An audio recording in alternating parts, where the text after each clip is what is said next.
Right, let's get the show on the road. You know what? I have no idea over on the what that's going to look like over there. There we go. Everything's loading up.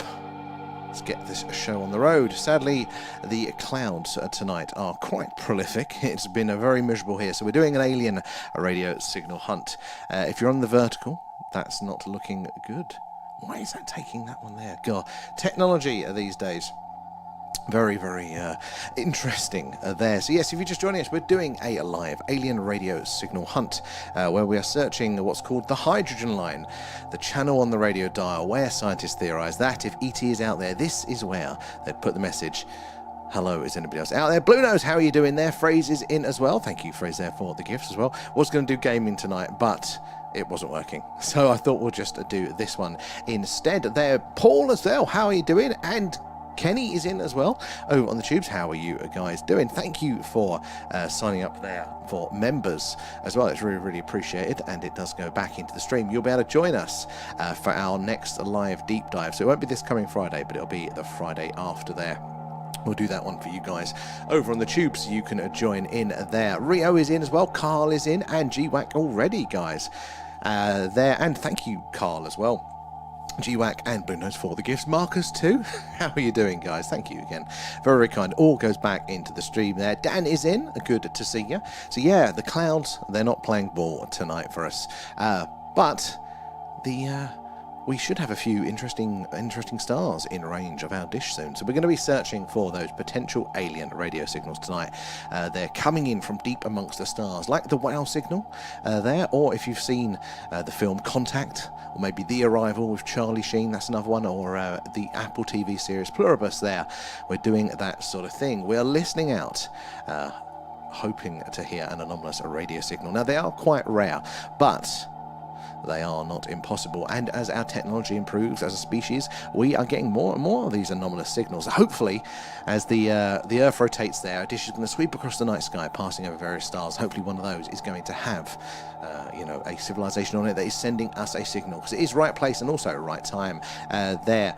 Grim, thank you for feeding Alan. And GWAG there as well, coming in with the roses. Appreciate that. We're all good, Rio. We're all good. I'm stuffed full of Chinese there. Good to see you there. Marcus Lamorgs, how are you doing? Have you found the remote control yet, though? And Liberty there fell asleep in the stream last night. Hey, if you can do that, if you're getting something from it, that's all good with me there. I couldn't with my yapping away there. But hey, if you enjoy it, then a wow moment. Exactly. That is what we really, really want to see. There again, quite rare. It's not going to be like the skywatchers where they're very, very fruitful, very, very active. We're going to be chatting along.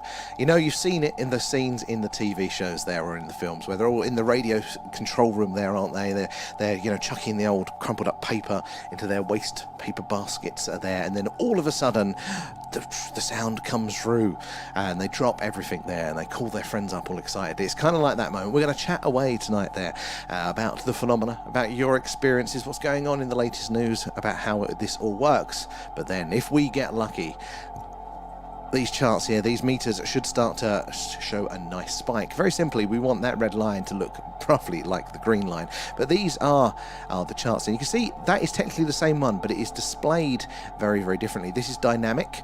They're all the signals coming in live across all of the channels, and this one is showing averages, so it actually looks a little bit differently. They're helping us to possibly pull out a potential signal deep in amongst all of that background noise there, which you can hear. Behind the music there is the cosmic microwave background, the sounds of the early universe just after the Big Bang. There, and there, it's the radio frequency. It gets me nodding off there. Some people, I think, it has the opposite effect. Like, I think it's too close to static and it stresses them out. So it's not for everyone, but I find it quite soothing. They're combined with the music as well. So guys, as you are joining us, do say hello. Let us know where you're all watching from tonight. And yeah, let us know how you feel about the phenomena. We'd love to hear about your opinions on it there, the latest news, because we're in a time, what a time to be alive if we're interested in all this sort of stuff. There is so much going on in the UFO, the alien world there. I think as a community, we're stepping out of the shadows into the wider public sphere. All of a sudden, I can imagine in a few months' time, maybe a year's time, whatever it might be, all of your friends that have looked a little bit at you sideways about why are you interested in that? They're going to be asking you guys the questions, once it is all official to some degree and out there. And the projectors been dispatched there and can't wait for it to... Oh, yes, because you're going to project us up. I need to see a picture of what that looks like. Alan in glorious Technicolor there on the wall there, and GWAC coming in with the shares. Thank you for those, guys. It is the likes and the shares that helps us reach more and more like-minded people like yourselves, and the more eyes and minds we get in on the phenomena, discussing, you know, what you've seen there individually, your thoughts on and around it, help us all piece this puzzle together. So yes, we are doing an alien radio signal search tonight. The more we do it, the more our statistical odds increase of a detection there. So yeah, buckle up and get your questions ready. There, M to the C, how are you doing? So you guys can't see it. No, it's disappeared on that one. That's very, very frustrating. But yeah, you guys down here, that black spot, that is actually meant to be showing. Let's see if I can bring that one in actually, because that's rather annoying. Let me see if I can bring in another source here. So I don't have to keep telling you what it's like. Right, give me a second. The screen's going to go weird. He's looking at everything, and I'm just going to manually, whilst we're doing this, need to try and bring in this. I want to bring in the sky map for you guys so you can see what I am seeing there with the night sky. I think that is it. Yeah, right now, if I make it much smaller so we can fit it in that spot there. This is a live sky map. Shows you where our dish is pointed, what stars are in range and about to come in range as well themselves there. So that way you can kind of see what is coming up on the horizon, which tonight we are actually perfectly timed. If I get it really, really small, we are perfectly timed. That will do, I think. For now, it's a rough fit, but it will do. Anyway, so now you can see down there, that is a live sky map there. It'll update as the night goes on there. Those stars are going to move across the screen. The red circle is the red circly square bit in the middle. That is where our dish is pointing. That is our catchment area there. So things in front of that is what we have a chance of getting a signal from. The outer radius there is if it's a very strong signal and the wind is right, maybe we could pick something up from that. So as you can see there, we have got one star just in the cusp there, and that is Minkar at 303 light years. So if we are to detect a signal coming from Minkar, if we saw it pick up on the screen right now, then that means that signal was sent over 300 years ago there. So having a two-way conversation is quite difficult, but just getting a clearly technological signal not coming from this Earth is what we are here for there. And Marcus, I think since the US government has started being more open there about UAPs, UFOs, people are talking. I think so, and that is how it bubbles, isn't it? There, people being allowed to have those conversations, and then a few more people go, well, actually, I've had an experience, and then that just reinvigorates it. It's fuel on the fire. Like, it really does feel like we are close to kind of bringing this out of the shadows there. Definitely to be taken more seriously. And Rio there, how are you doing, Rio? We're all good there. Morph, awesome. Welcome aboard. Welcome to our little corner of the internet where we like to look for any sort of evidence there of the phenomena. So on clear skies, as we've had a good run this week, we get our camera out. We point it to the night sky here in Wiltshire, which is right in the heart of crop circle country and just down the road from Stonehenge here in the UK. And we look for UFOs, UAP, all the weird stuff flying around the night sky. We tend to see a lot of strange things there, but when those clouds roll in and we can't do that, we do this, which is the alien radio signal hunt. So always looking for the phenomena there. But do say hello, guys. Let us know where you're watching from tonight. How do you feel about it there? And GWAC just checked it. States from 50 to 350 screens. That is a good... That's going to be on the old big screen there, seeing Alan. We need to see that one. GWAC there, Marcus as well. Again, and GWAC coming in with gifts. Thank you for feeding Alan. Thanks, all goes back into the stream there. Super chats, members, Patreons, all that stuff as well there. Back over to the tubes. We saw Dan was coming in there, didn't we? And yeah, and Liberty there. And Wayne, I will be joining you all after the F1 qualifying. No worries there, Wayne. Looking forward to catching up with you there. And Liberty there, turn on your community tab on and I'll post some pics. You know what? I don't even know how to do that. I'll have a look after the stream. I will definitely have a look after the stream and figure out how I do that one. That sounds very, very cool. I'm not used to being... So on the TikTok, where we're at, I'm used to streaming only. I know this side of it. I know how that works, but I don't know what it's like to view. I don't know how you do all the other stuff there. But it's the reverse on the tubes. I'm more used to being a consumer on the tubes, and I have no idea on the back end. So we'll figure that one out. Thank you there, Liberty. And we'll have a look at that one. So, yeah, that is what we're doing. We're looking out for potential signals from those distant stars. Now, it's obviously going to be a right place sort of thing there. Is our dish pointed towards a star that has a planet in its orbit that is hosting intelligent life there, but also right time? And this is actually probably just as important there, because these signals are so incredibly energy heavy, energy hogs, to send a radio signal over these distances, that it's still going to be strong enough by the time it reaches us here that we have a chance of detecting it. It's going to take a hell of a lot of energy there. So it is unlikely that a civilization is going to be sending those signals all of the time. In fact, us as a species, we have done it once.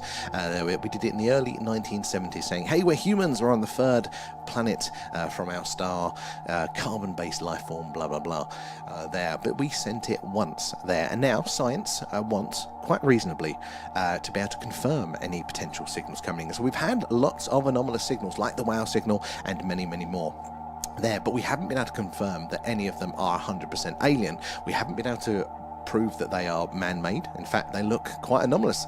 Like the WOW signal, for example, looks exactly like a technological alien radio signal there, exactly where we'd expect to find it. But for us to confirm it, to get that win, the slam dunk, then what we need is to get a second dish pointing up at that star there, so they can both sort of confirm that they are getting it from the same source, and it isn't something in between the dish and the star that's sending it like a passing satellite. But as I said, we sent our signal once. If aliens do the same thing as we do, how are we going to get that second detection there, especially if there are years in between check-in? So lots of anomalies there, lots of candidate signals out in the night sky. But can we get that second detection? I think we are getting closer and closer to it there. And Viking is in there. And Paul, how are you doing? And Paul, thank you earlier as well. I noticed you popped in there with a couple of membership, and you gifted members as well there. So really, really appreciate that. Thank you, Paul. So it all goes back, helps us keep things running there. And what that's... There's a swan. I've not seen a swan before. Thank you there, G-Wag. It's very cool. But Paul, yeah, so thank you for doing that. With the members, we're going to be rolling out our deep dives, if you are interested in those.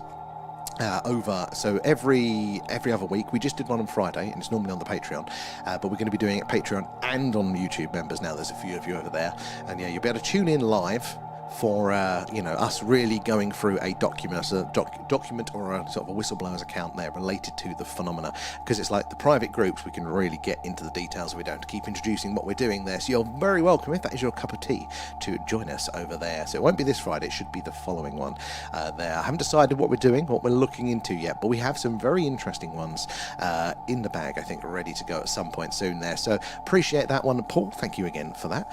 And yeah, hopefully we'll see you on the deep dives there. And Leanne coming in, a G-Wag as well, coming in with the extra gifts there as well. Appreciate all of that, guys. Said it all goes back into the stream. Where are we over there? Marcus sent a treasure box. So guys, do thank Marcus when you claim those coins there. And yeah, oh no, my God, guys, I'm up to date in the chat. I'm not used to this.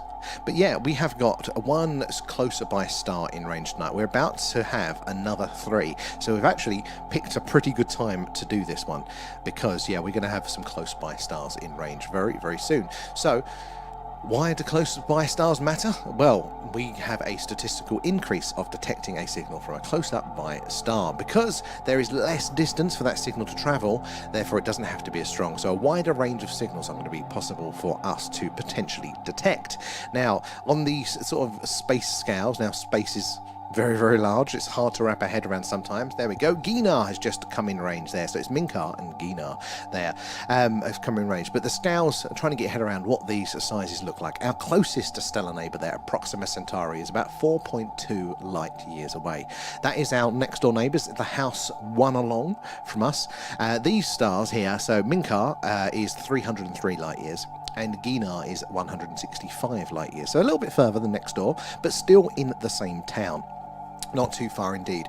So they're the close by ones. There's going to be another 2. I think it's Algrab and Kraz are about to come in range for us, probably in the next 10 minutes or so. So we're going to have 4 close by stars in range. We need to be paying attention if we see any differences. Is there a correlation between stars in range of the dish versus not there? Again, stars can in and of themselves produce radio signals. Nature is incredibly noisy in a radio. Oh my God, TikTok is a pain in the arse. What's this? There we go. Telling me, oh, there's problems with your stream. We go, no, that's just the sound of the radio. It's not interference. technology these days. But yeah, so there are still, in that range of the dish there, it's not just those stars that are in range. I mean, there are thousands and thousands, if not millions of stars in that little circle. We just can't see them all. They're not all labelled there, but space is a habit. The further you zoom in, the more stars that you're going to see. It's just these are the closest by ones there. But we are going to have a nice, good collection in range there tonight. So keep your eyes on the screen as soon as they kind of get in range. Now, we don't know when they're in range, exactly when they're in range, because they are only going to be, if we do get a signal, we'll only see that on screen for between 30 and 90 seconds. Because if you think you're zooming right the way in over that distance there, those tiny, tiny planets compared to us in the distance there that are themselves moving and in motion, we should only actually expect to see, even though the dish is technically in our catchment area, to be directly in a place where the dish can pick it up there is going to be only a very, very short window. So yeah, between 30 and 90 seconds, probably on the longer side, because these are closer by stars, that we'd expect to see those signals show for. Now, we're listing on what's called the hydrogen line. It's the yellow line there and the green line there. That is the channel on the dial. If you think old-fashioned radios, we'd physically tune in, move the little line along. It is the channel on the dial where scientists theorise we are most likely to hear a message from ET, and it's where we've heard anomalous signals in the past, like the WOW signal, amongst many, many others. I thought, you know, the WOW signal, lots of people have heard of that one, and it's a good one, but is that the only good one? Maybe there's some in the grey area. Actually, there's a hell of a lot. Science has this habit of going, right, we cannot prove it's alien, so then it's probably electronic interference. Now, electronic interference is possible, but you can't say it's probably. Probably is showing the sort of bias. You need to at least keep it in the middle there, keep it as potential, needing more research. And some very, very close by stars are giving us some very, very interesting potential signals. In fact, our Proxima Centauri there, our closest neighbour, may well be sending us signals very, very regularly. They're coming in, and where are we? Here's a slight buffering for about 2 seconds, but all good. Thank you, Marcus. I was a bit worried about our internet tonight. I did have to refresh it before we came online, so let's hope it holds out there. Rio coming in, Leanne and GWAC there, guys. Nom nom nom. Thanks, Thank you for feeding Alan. I do appreciate all of that. I'm just looking at our little ping monitor, and it's saying it's quite high tonight. Let's have a look there. Raf is in. How are you doing? And how's your shifts going? Hopefully not too bad there. Blue Nose, thank you for the cake there. Very, very kind. Appreciate all that, guys. Goes back into the stream there, helping us improve what we do. In fact, speaking of improving, very grateful to Nuelec there, the manufacturers of most of the electronic equipment that we use. We did a competition giveaway with them, didn't we? In February, was it? Or early March? I think it was during February. They're giving away some start sets to you guys, so hopefully at some point we can do another version of that for you guys to be in the winning the chances there. But they also helped us upgrade, make our equipment a bit more sensitive there. So if you are interested in doing this sort of thing your own, or on your own there, or playing with the radio stuff, do give them a check there. And where do we get to on that? No, we are all up to date. God, I'm not used to it being so relaxed in here, but it is a Saturday night, and it is also a SETI stream, so it's going to be a bit quieter. Especially when I dribbled this water down myself. But do, guys, let us know. Had an experience there with the phenomena, or maybe it's something in the UFO news you'd like to discuss, or just make us aware of. Love to hear about that one more there. Yeah, it was okay there. Another one tomorrow, then off Monday. I don't know how you do those sorts of shift rafts, especially in that sort of career, where you actually kind of do have to be on the ball there, because it's quite serious. I admire that ability there. I would have been in a shallow grave, like a sickly Victorian child, I think, quite early on there. Marcus, being very efficient tonight, Sam. I'm trying. No, it's just because it's a quiet night. But yes, we're going to have 2 more stars in range there, Algrab and Kraz, but we've already got Ginar and Minkar in range. That gives us a nice spread of distances and all that sort of stuff there, so hopefully a higher chance of detecting those signals. Dan, now, have you seen the film Contact? We have, and it is a brilliant, brilliant film, Contact. And it's basically the sort of thing that we're doing right here. We are pointing our dish up to space there. It's a bit of a lottery. Right place at right time. Are we going to potentially be hearing an anomalous signal that could be from an extraterrestrial civilization there? Now, anomalous signals, as I said, are quite rare, but as our technology advances, it does seem to be that we are able to detect fainter and fainter signals. We are getting more and more. It used to be the case that once every few decades, scientists would have a strange signal. They couldn't quite understand where it's coming from. But now it is pretty much annually we are seeing a handful of them there, and if we do get one, it is a bit of a lottery there. But yeah, the closer by the star, it kind of makes sense that we're going to hear more from those, because closer by, less of those distances, less distance for the signal to travel. It's kind of like shouting there as well. So if you're in a field and your friend is down the other end of the field and you want to hear each other over that distance, you've got to shout, haven't you, there? If you go a bit further away, they're going to have to shout louder. If there's a road in between you guys, that background noise is going to block out your voice, so you're going to have to shout even louder. And it's kind of the same when putting that energy into those radio signals to traverse these distances. But again, we are listening out for a very particular type of signal. It is a civilization reaching out, saying, hello, is anybody else out there? Or something along those lines. So we're not necessarily listening out for ET talking to ET, picking up their radio or television. Those signals are probably going to be quite faint, but they could also be absolutely anywhere on the radio dial. They wouldn't necessarily be at this frequency. Hey, Blue Nose, see the cowboy. I love that. Ta-da. Hat for a hat. But yeah, they could be anywhere on the dial. It might not even be in radio. They might. As we as a species are, we're kind of moving further away from radio as a communication technology now. We're getting much quieter. So ET might be the same. Maybe they use light to communicate. Maybe they use some sort of quantum property or something like that. But for the purposes of reaching out, is there anybody else out there in the universe saying hello? Radio is probably the best way to do it. And also this frequency is going to be the best place for it, because this is the frequency, the hydrogen line. They're named after the fact that hydrogen naturally emits a radio signal there, and that's the most abundant element in our galaxy. Therefore, it's really consistent. It provides a good baseline for scientists there listening into the universe and understanding what's going on. So we're always going to have eyes and ears on this frequency. The same would be true for ET as well. And radio is quite an easily accessible technology, relatively efficient as well. So again, maximum chance of people hearing a message if you put it right here on this medium there. And Blue Nose coming in with the gifts as well there. Do appreciate that. Was quite a few, bloody hell, Blue Nose. I should have to scroll up for those, but thank you, Blue Nose, very, very kind of you there. And it all goes back into the stream. G-Wack there, loving the stickers, and wonder if they're listening in thinking, what the hell have we found? I mean, can you imagine if they do pick up these things? You know, what are the humans up to? Maybe they pick up one of our sci-fi films, you know, and out of context, do they think Star Wars is real? Right, we're not going to that part of the galaxy, guys. That Darth Vader chap, he's looking a bit sus there. And Dalius, is that there? How are you doing? Where are you joining us from tonight there? Thank you for the follow there. Would a signal be centuries old? Oh, Dan, you are on the money tonight. Yes, most probably. So, for example, we've now got 3 close by stars in range, and this is close by in space terms, so, you know, you wouldn't want to walk it there. But we have now got Kraz at 140 light years, Ginar at 165 light years, and Minkar 303. So not particularly fast, still our neighbours, but the light years is the interesting bit here. So radio waves travel at the speed of light.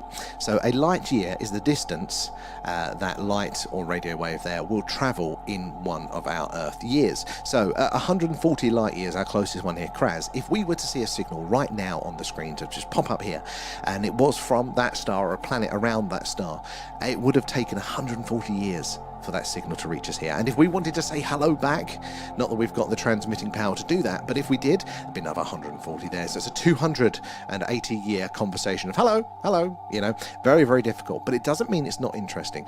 To confirm there is a technological signal not coming from this Earth would be incredibly, incredibly valuable. I said we have got a lot of them, a lot of these anomalous signals, but we haven't, as a species, been able to lock in. We haven't seen it repeat that we can then confirm it. We have actually seen signals repeat, but from the same dish. And because it takes scientists so long to go through the data, years and decades sometimes there, that, you know, the one dish isn't, you know, you need the second dish to confirm it's not an error or something like that. But lots of anomalies out there that take a very, very long time to air. Leanne coming in with shares. Guys, it is those likes and shares that helps us reach more and more like-minded people like yourselves. As I said, the more eyes and minds on the old phenomena, the more we can all piece this puzzle together. So we do appreciate that. It's how we meet all of you there. And Jock there, have you got any alien signals? We haven't yet, sadly. They are very, very rare. When we do our skywatches, which is what we do on a clear night, we've got a good camera there, we point it up to the night sky, and we're based in Wiltshire in the UK, which is right in the heart of crop circle country and just down the road from Stonehenge. So we see lots of strange things in the night sky. Very, very active. We have to keep our eyes on the screen the whole time. Lots of movement there to be analysing and filtering out. But these ones, we haven't had a signal yet. But it just means that when we do, it's going to be like winning the lottery. Again, they're much, much rarer, but they do happen. And I said, you know, it is like winning the lottery. So we all get a claim for that one there. And where are we? Make sure you're tuned in when it arrives. Yes. This thing, we don't know when it could happen, and if it does happen, it will only be on screen for between 30 and 90 seconds there. Again, with the Earth's rotation, you can imagine the dish is sweeping across the night sky, and at those distances that far away, that's going to be very, very fast. So crossing a whole planet, again, 30 to 90 seconds. So we have to pay attention. We don't know when that signal might be. Maybe we have pointed our dish at an inhabited planet, but as we mentioned earlier, they might not be sending these high-powered signals all the time. In fact, it's very unlikely because it can take a lot of energy. We only did it once. So again, we're going to have to keep searching the same patches and keep going through there. Ben is in. How are you doing there? And is it Dion there? Hey, where can we see? Is it Vesta there? Do you know what planet or star will be the next two? You know, I have no idea. I'm not very good on my constellations, sadly. But there's a really good app called Sky Map that I use, or Stellarium, and they can tell you, like through your camera phone as well, tell you which way to look and where it's going to be, and it tells you, you know, what its path it's going to be and tells you what time it's going to be in certain places, so definitely worth checking those out. Back over to the tubes there. Oh, the job itself ain't so bad there, Raf. It's the divs I work with that stress me out more than the residents. I've been in a few places like that, Raf. And Long John, how are you doing? Good to see you there. Sorry it's taken me a while to get around to you there because I'm across two chats tonight, so I like catching up between the two. But guys, if you're new here, do say hello. Let us know where you're watching from. Ask any questions you like. There's no silly questions here. Maybe it's about how this all works, what we're doing. Are we mad? Or maybe it's something you've seen in the news, or if you want to share your experience with the phenomena, you're welcome to there. So we do say hello there, but also give us a follow or a sub, depending whichever place you are watching there, because we do this basically every night. Cloudy nights, it's this at the Alien Radio Signal Hunt. Clear skies, we do the live UFO UAP Skywatch, and that's what that looks like. We see lots of wonderful, beautiful stars and interesting things there. Lots of movement, a lot of man-made satellites, but also a lot of anomalous things as well. So if you're following, hopefully you'll get that notification when we go live there. Samuel, 100 subs away from 1,000. Oh my, yeah, Raf, I noticed that one last night. That's our next milestone. That's going to be, it's crazy, isn't it, Raf, how the tubes has kicked off. It's on most nights, although last night was quite busy on the TikTok, but actually for the last week or so it's been beating there. And Chris, according to the Sumerian clay tablets, they knew of 46 star systems with life. I hadn't heard that specific bit, but it would make sense. The more that we are looking out there, the more we are finding that, there are these little indicators that could mean that life is absolutely abundant. We are now able to scan the atmosphere of some of these distant planets that are orbiting those distant stars there, and it's looking like, from our analysis now, that there is those gases seen in the atmospheres there that, as far as we know, can only be made by life. So it's a bit of a soft detection, but it does look like life is going to be absolutely abundant there. So, and I do think there's either some sort of connection, whether it is advanced civilizations that had their own technology to find that out in prehistory, or is there a connection with us and them? Maybe they've been visiting the whole time. So it could well be. There's lots of potentials there. Let's have a look. Where do we get Brad coming in with the gifts there, and Blue Nose will say thank you again for that, and Brad, thank you for feeding Alan. Nom nom nom, thanks. All guys. goes back into the stream. Right, where do we get to in the TikTok chat? Let's see where we got up to with you guys. And no worries there, Dion. Do appreciate asking the question, so ask away there. Good evening, Brad. I'm looking like a drowned rat at the moment there. Got caught in the I did earlier. I've been damp all day and I've not been happy about it. It's one thing, I don't mind being wet and I don't mind being dry, but I hate being damp. They're loving the stickers. Contact, I'd forgotten about those stickers, G-Wag. Do you remember when we had the physical stream stickers that you could actually stick on your things there? Sean is in. How are you doing? How is your weekend going there? And Julian, welcome aboard. How are you doing tonight there? Where are you joining us from there? Jamie, UFO. Well, that is what we're looking at, isn't it? Well, what we're looking for when we're doing our Skywatch streams. How are you doing there? And aliens are demonic. Now, this is a very, very interesting angle here, isn't it? We hear a lot about this, particularly from the US. There, and there is this idea that aliens may be the demons, the biblical angels and demons and all that sort of stuff there. And we look back to other religious texts and things like this, and it does sound like they are describing the same phenomena. Strange lights in the sky, there, little people taking people away, folklore as well. It all rings true. So now, as some people will say that the aliens are the demons there, I kind of lean more towards that. that's how they were interpreting them back in the day, and we're now interpreting them as extraterrestrials or something like that. God knows who is going to be more accurate. Probably we've both got both of those arguments, and all the middle ones there are all, again, just 20% correct, but just in different ways. This is the thing. So I leave the door open that we're probably, trying to understand, do our best to interpret the same phenomena rather than a literal thing. But hey, maybe there are some interesting cases there. So I like that one, Jamie. And where are we? Loving the stickers there. What was that? Oh, it's Industrial handbrake turn. Oh, South Wales there, Sean. I'm very, very jealous. Do love a bit of Wales myself. Hopefully with our road trip at some point, when we eventually sort that one out, we'll be able to hit a few places in Wales there. And I think you will have to do an outside one when we reach it. I really want to. I'm trying to align with Pete to do another on location. We really want to do Stonehenge, but we need to see when the next bit of weather is. Wait a minute. Sorry, guys. I just noticed something on this one. There we go. Right, is that going to work? For some reason, tubers, if you are on the vertical stream, it cuts the middle of the stream rather than actually the proper vertical view there. So tubers, if you are on the vertical view, go over to click on the page there and look for the actual horizontal mainstream. There's so much more to see on that version of it there. You can see all the meters, not just my big face. So definitely worth finding that one in as well there. And Kevin, there is oxygen in space there, and what keeps the fires in the sun burning? Brilliant one, Kevin. And you know what? I didn't really know the answer to this one until surprisingly recently, but there isn't oxygen in space, right? It's almost a vacuum. So what that basically means is nothing. So in the same way that we've got, the oxygen in our air here, we're not in a vacuum. There is a certain amount of particles per square millimeter. There's a certain density there. So in the same way of when we jump into water, we can feel that water is more dense. Those particles are closer together. They're wet ones.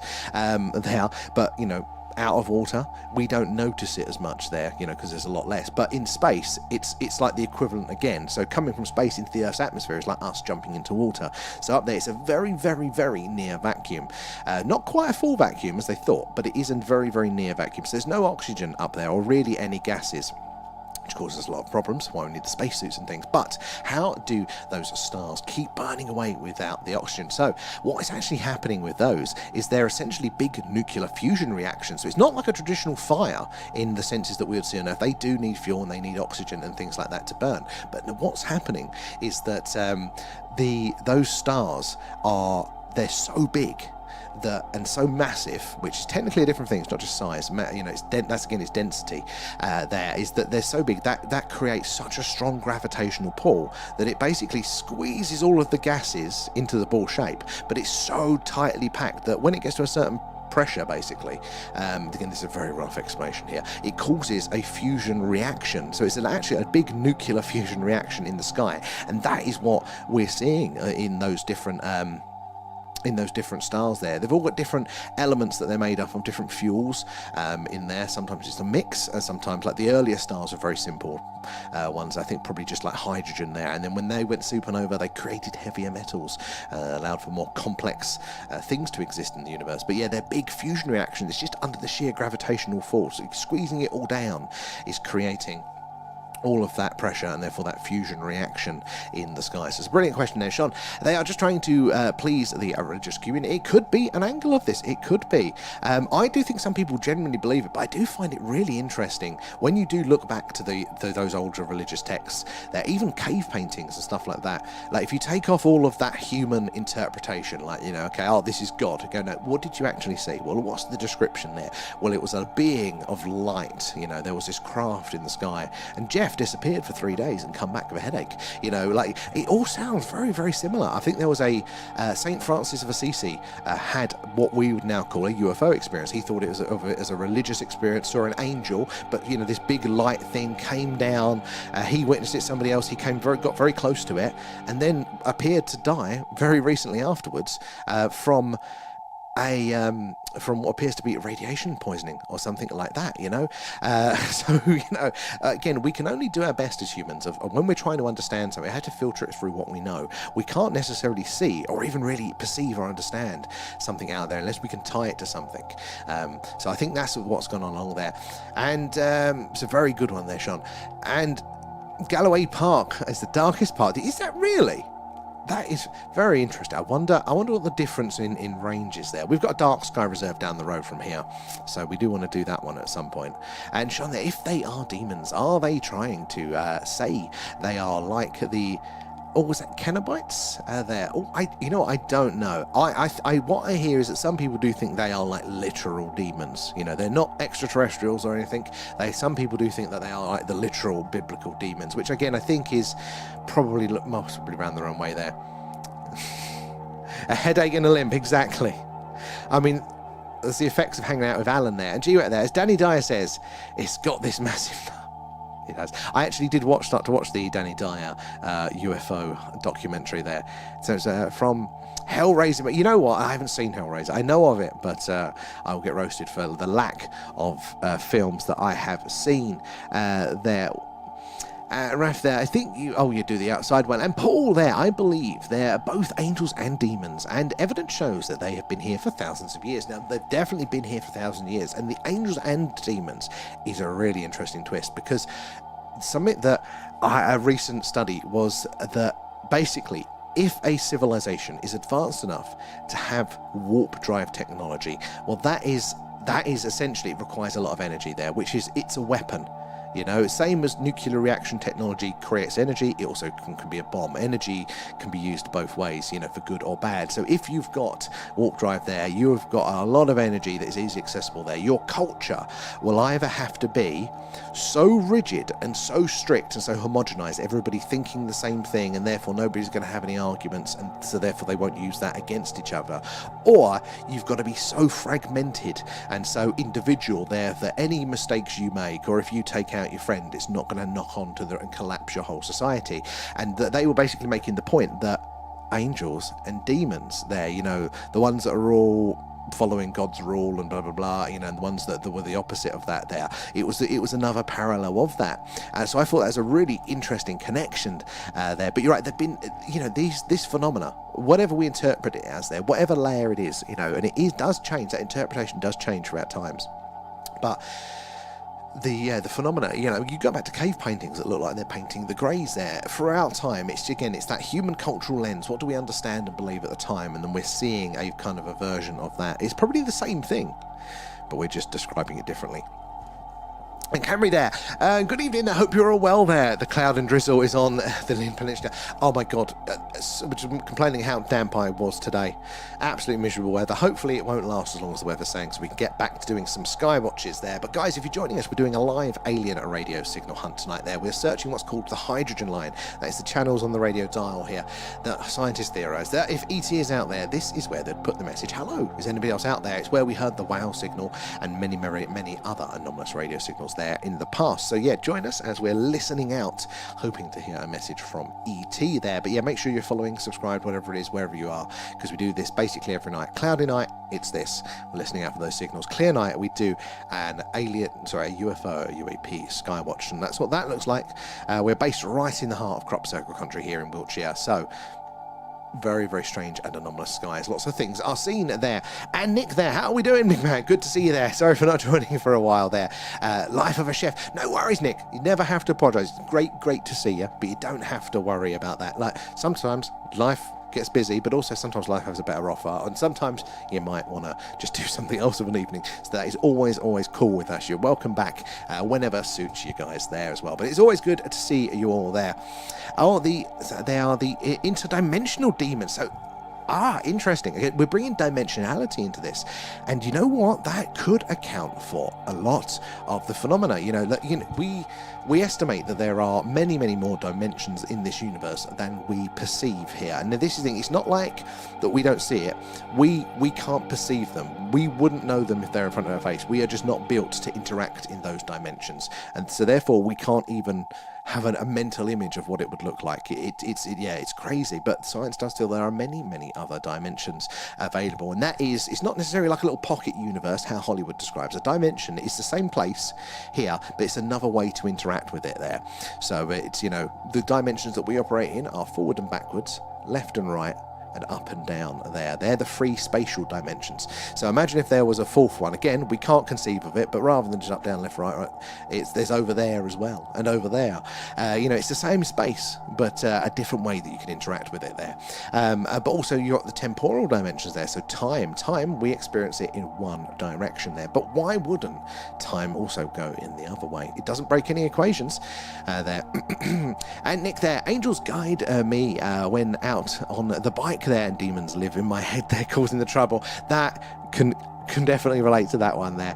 And Banana Polish there, have you heard anything yet? So sadly not. We've had some anomalies, but I definitely think they're probably more in the interesting space doing its thing area rather than the alien radio signal. So it is a case of right place, right time as well. So it's not just are we pointing our dish at the correct star, it's are they sending us a signal at the time there as well? Because to travel these distances, a radio signal is going to require a hell of a lot of energy to therefore, by the time it reaches us, still be detectable, not be so faint that it falls below all of those lines on the screen there. So that background noise, in fact, that is the same as the static on your old TVs there, or in between tuning stations on the radio. That's a cosmic microwave background from just after the Big Bang there. We're still able to detect that, but it's noisy. So again, if a signal has travelled really far and it's not as strong as that, it will fall below that line and we just won't hear it. And that's what that red box is that comes up every now and again. That is analysing that background noise, looking for any faint clue that there might be a fragment of a signal that is getting drowned out there, like repetition, encoding, modulation, all of that sort of stuff. It's looking for a clue that there may be a faint signal. But it's like, if you're in a field with your friend, the further away the friend is in the field, the louder you have to shout, because otherwise it just doesn't go as far. It's very similar to that. There, if there's a road in between you and your friend, you have to shout louder to get above the road there. So it's very interesting, but again, it's right place, right time. The skywatches are very fruitful, but the more we do it, the more our statistical odds do increase of a detection. And tonight we do have 4 close by stars in range. In fact, our closest one that's just coming in range is Algrab, which is 87 light years away. It's not very far in space terms. Wouldn't want to walk it, but not too far indeed. There, hey up, how are you doing? Good to see you. How's your weekend going there? And I'd be out quicker if you didn't have the music on. Is the music, I suppose if it is the, yeah, it's a bit hypnotic, isn't it there? It's amazing, the music that sends people off on the other stream. And hey up there, really shattered today there, early start tomorrow, so not sure how long I'm going to say. Oh, hey up there, come off if you need to, and make sure you get some rest there as well. Sometimes when we do eventually stop after a busy week, you actually then just feel how accurately tired you are. I know I've confused myself, going, I'm not doing anything, I haven't done anything today, why am I so shattered? But I'm just feeling the backlog for once there. And Blue Nose and Brad there, thank you for the roses, just caught them, but appreciate that. All goes back into the stream there, same as the Patreons, members, super chats, all that sort of stuff as well.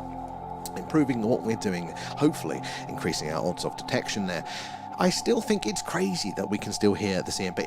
It really is, and that it's so common that we were seeing it the whole time on our television sets as children there, or in between the radio station. I think it is it 300,000 years after the Big Bang, which again, look, we're talking about the billions of space years now. 300, that is right next to it, that is just after, but yeah, that's when I think it is the number around that. And Banana there, do you know if there's ever been aliens on Earth or near? So this is a brilliant question there, Banana. Officially accepted, and by that we mean the mainstream, they'd say there isn't any conclusive evidence of that. The key word there is conclusive, because there is lots of evidence, but no individual piece of evidence is enough in of itself to say that. But if 1 million people pointed at me and said, he's robbed a bank, maybe.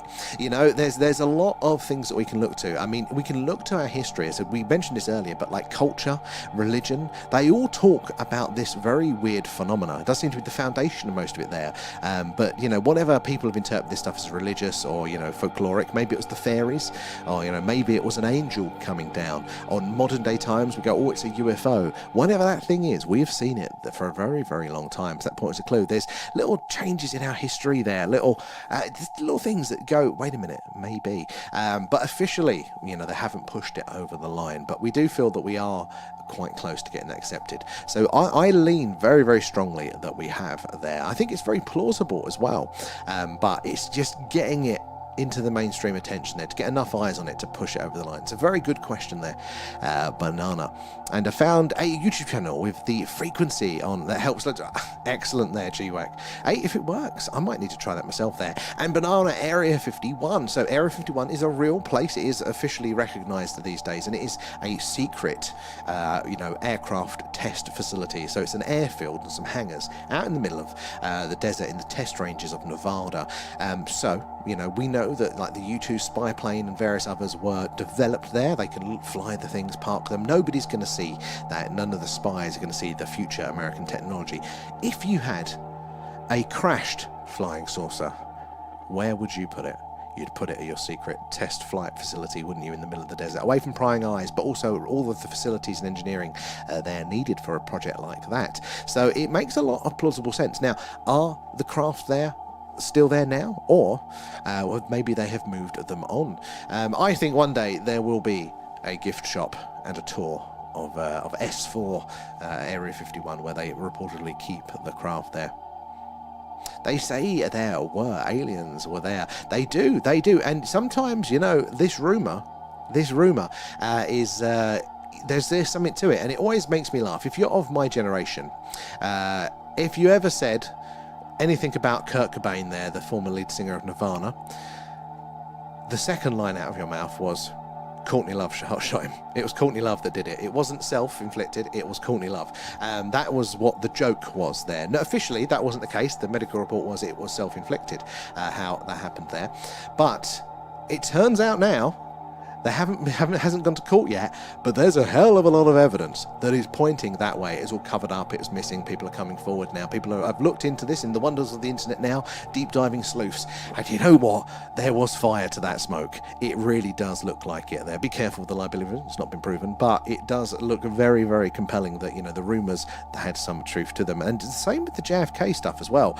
There were people on file basically saying, who did it and why, and now we're joining the dots going, oh, okay, maybe they're right. So probably the truth would be there with the old the Area 51 stuff as well. And you see that comedian talking about doing DMT, and he blasts off to another dimension. He's got tattoos of who he's met. Oh no, I haven't seen that. I've heard a lot about the DMT stuff, but very interesting. But I haven't seen that one there. And Agnostic there, not much of a secret anymore as everyone, and their aunt knows about Area 51 exactly. But it still is in the middle of nowhere and very, very secure. But yeah, not much of a secret there. Paul Smith, I don't know if I know Paul Smith there. Let's quickly bounce back over to the tubes and catch up where we left off with you guys. And good evening to chat there, Camry. And okay, I'll run with it. What if Jesus was an alien and his resurrection was then just beaming him back up to heal him and then sending him back down? I mean, this is the thing. Maybe, what would our human interpretation of that, if that event happened as you described it there, how would we understand that? How would we wrap our brains as humans back then about what was going on? Pre-technology, essentially, that time. Had sharp sticks, but they didn't have machines or anything like that to get your head around what could be going on. How would we interpret that? I think we'd come away with a story very similar to we have there. And is that Castle Bell there? How are you doing? Good to see you there. Oh, my guys, it's such a small chat. Sorry, guys, if I don't get your names on there. And Three wise men followed the star. Exactly. There are a lot of things you can definitely interpret it this way. And Robert there. Hello, my friend there. I hope you had a great day from Dublin, Ireland. Very good to see you there, Robert. And thank you very kindly. I hope you have as well. Good to see you in tonight. How is all your weekends going there? And is that Des the dog there? Area 51 is just a cover story. There's no way they would hold aliens or UFOs there when the whole world knows about it. I mean, this is a very good point, There was one story, and I don't know how true it is. I can't remember where it came from, so it could just be a story. But it was something along the lines of the science saying that they have basically, they did clear it out not long after Bob Lazar started talking about it. They even blew up the underground facility there, destroyed it. All evidence and reckonings. And a lot of people say that nowadays all of that alien material is just distributed around to all of the labs. They don't hold it, like they used to there. There's an element of plausibility. I think Area 1 is still quite secure. So it's still not a bad place to hide things in that sense, because nobody can just go up and have a look at it there. But yeah, I mean, if you want to keep it secret, there. Some of the other alternative places, they're all kind of similar. They're all test facilities, training ranges, certain small bases within them. So they're all subdivided out from the main secret base. Secrets upon secrets there, right there. Good to see you, all of you there. And Paul there. No, Jesus wasn't. Not an alien there. So, I mean, again, maybe not, but it's an interesting way of interpreting these things, because ultimately we don't know a lot of the specifics. So story is a brilliant way, and narrative is a brilliant way of conveying information over long periods of time. That, I mean, oral traditions as well can convey information upon generation, upon thousands of years, as far as we know. But the difficulty is with it is it's a lossy format. In the same way that MP3 for our music format is lossy, the more times you resave it, the more errors there's going to be, the less perfect it's going to be. Oral traditions as well, speech and narrative is quite the same there. You tend to preserve the gist, but specifics can be affected by that as well. So if we take that over the distance of these things, it's not necessarily a precise thing. So there's definitely room for, I think, for some interpretation. But what is going to be the truth? Is it going to be as literal? I mean, there are some interesting things. Who has it brought up the Book of Enoch previously? That was an interesting one. Is that true as well? It tends to tie in, doesn't it, with a lot of other things there. Where are we? Let me scroll through. Where do we find? Hello X, how are you doing? Ben, thank you for feeding Alan. Nom nom nom, thanks guys. Where are we? Paul Smith, the one who swears a lot. Hey, man after my own heart there. And Hecky as well. Hi, Kim there. How are you doing? Thank you for the shares. Appreciate that. Guys, it is the shares, the likes, the tapping away, all that sort of stuff there that helps us reach more and more like-minded people there like yourselves. And the more eyes and minds on the old phenomena, so the more we can all piece this puzzle together. You never know who's going to come in and what knowledge they're going to have as well there. Maybe it's an experience with the phenomena or just a better way of telling us how to do our searches there. So we do appreciate that. It's how we reach you all there. The pyramids are docking stations. Where if Stargate's anything to go by. I mean, the pyramids are very, very strange there. Have you guys heard of Jeffrey Drum, the Land of Chem? Interesting chap. And again, we don't have to take anybody's theories as 100%, but it's good to explore them and look within them. And I think Jeffrey Drum is a very interesting case here, the Land of Chem. It doesn't necessarily that the theories have to be exactly true, but he theorizes that they're basically chemical plants. And he looks at the inner chamber structures, which are all different, and he kind of says, look, these look very similar to how we manufacture certain chemicals, reaction chambers and pressure vessels and all this sort of stuff like that. It's just an older way of doing it. And it does look like in a lot of the pyramid structures, the ancient Egyptian ones there, that they are handling liquids of a nature. So maybe, I mean, again, I don't know. I think some of it's a bit loose, but the idea that, okay, maybe there's an industrial component to this, I mean, we've had the Giza power plant theory previously, but yeah, I mean, they can be interesting there. What is their use? Is it purely ceremonial? I mean, I don't think that's a slam dunk that the mainstream want it to. I mean, I'll hold it open still as a point, but I don't think it's the slam dunk that they want it to be there. Oh my God, what do they call it there? The Assyrian. Now, that is a very, very interesting structure in Egypt there. An agnostic there. Did you know the reports from the Hittites of Moses and Israelites, states UFOs were with, especially in the parting of the sea. So I've heard sort of things out, but I didn't know specifically. And I think if we read through the text with this lens again, read through all this old stuff, we're going to find some very, very interesting correlations there. So I don't, that one specifically, I don't know, but I do. It's very interesting. And the theologists are into that. It's an interesting angle and all this. We've got to be prepared to read into all of it, haven't we? There. You never seen Stargate, G-Wack? Come on, you're pulling my leg. Stargate is brilliant. Might go rewatch it tonight. Is it true that the pyramids were lined up with Orion's belt? So they do believe so, and I can never get my head around how they actually, do these alignments. But they could archaeology there. So they're looking at alignments with the stars and when did they align to certain things. And I think it was Orion's belt, which again has a long history of being associated with our sort of after-death culture, where the soul may go, pointing to Orion. So it does line up with that, apparently. I think this is the deepest live I've watched. Never seen it. Oh man, GWAC. The film is good, and then SG1, the series, was good as well. I didn't like the other ones after that. But again, the gist of Stargate is that there are these physical Stargates, big stone metal rings, and they dug one up in Egypt there in the ruins, and then they figured out how to use it, and it's a wormhole to other planets, but not just one. You can dial it like a phone and go to other planets, and on all these planets, surprisingly, there's a lot of humanoid, other humans basically. And that the ancient Egyptian gods were these alien gods that have enslaved humanoids across multiple planets. And it's an interesting concept. Again, I don't think it's necessarily pointing to a deeper truth, but there might be certain parts of it that might be drawing on something like that. It's an interesting one. I think it's on Prime now as well. But they disappear into the rings. That's the one. What is that one? Blue Nose, amped up. Hey, I like that animation. Thank you there, Blue Nose. That is the one there. He spent 4 hours modding that are live on Theology. Well, then you're perfectly placed for this. It's the theme of the day. And they found one in Afghanistan. That's why the US invaded. So I did hear, I've heard a few rumours, but I think that is literally all I've heard. Like all of this other stuff, if you get into the UFOs, you've got all your crashes, you've got your witnesses, you've got your abductions, but the actual Stargate idea. And remember, the ancient Egyptians do talk about literal Stargates, not a conceptual, a literal, you go through there, mate, you're on that star. And they even map the stars, and we know what ones they're talking about.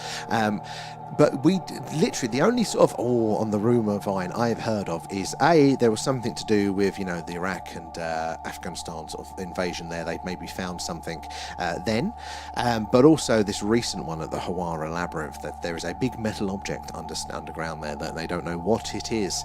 So that is the other part of it. But yeah, not a lot of fruit, and I would love the idea that could be true in some way there. And I haven't the attention span to watch the series. Oh, it's all right, T-Wek. I'll start narrating them on here. We'll do a watch along. And just there, when I saw UFOs just 3 years ago, the formation mirrored the Orion's belts there, maybe their star system. There are reports that could be the case. There definitely are. Afghanistan and whistleblowers is my specialty. There is a few. Was that the Giants as well there, Agent X there? And Drewski, good to see you there, mate. How are you doing? We've been all good. We've been all good. It's been a nice run of clear skies, but the weather has caught up with us, sadly, there. And where are we?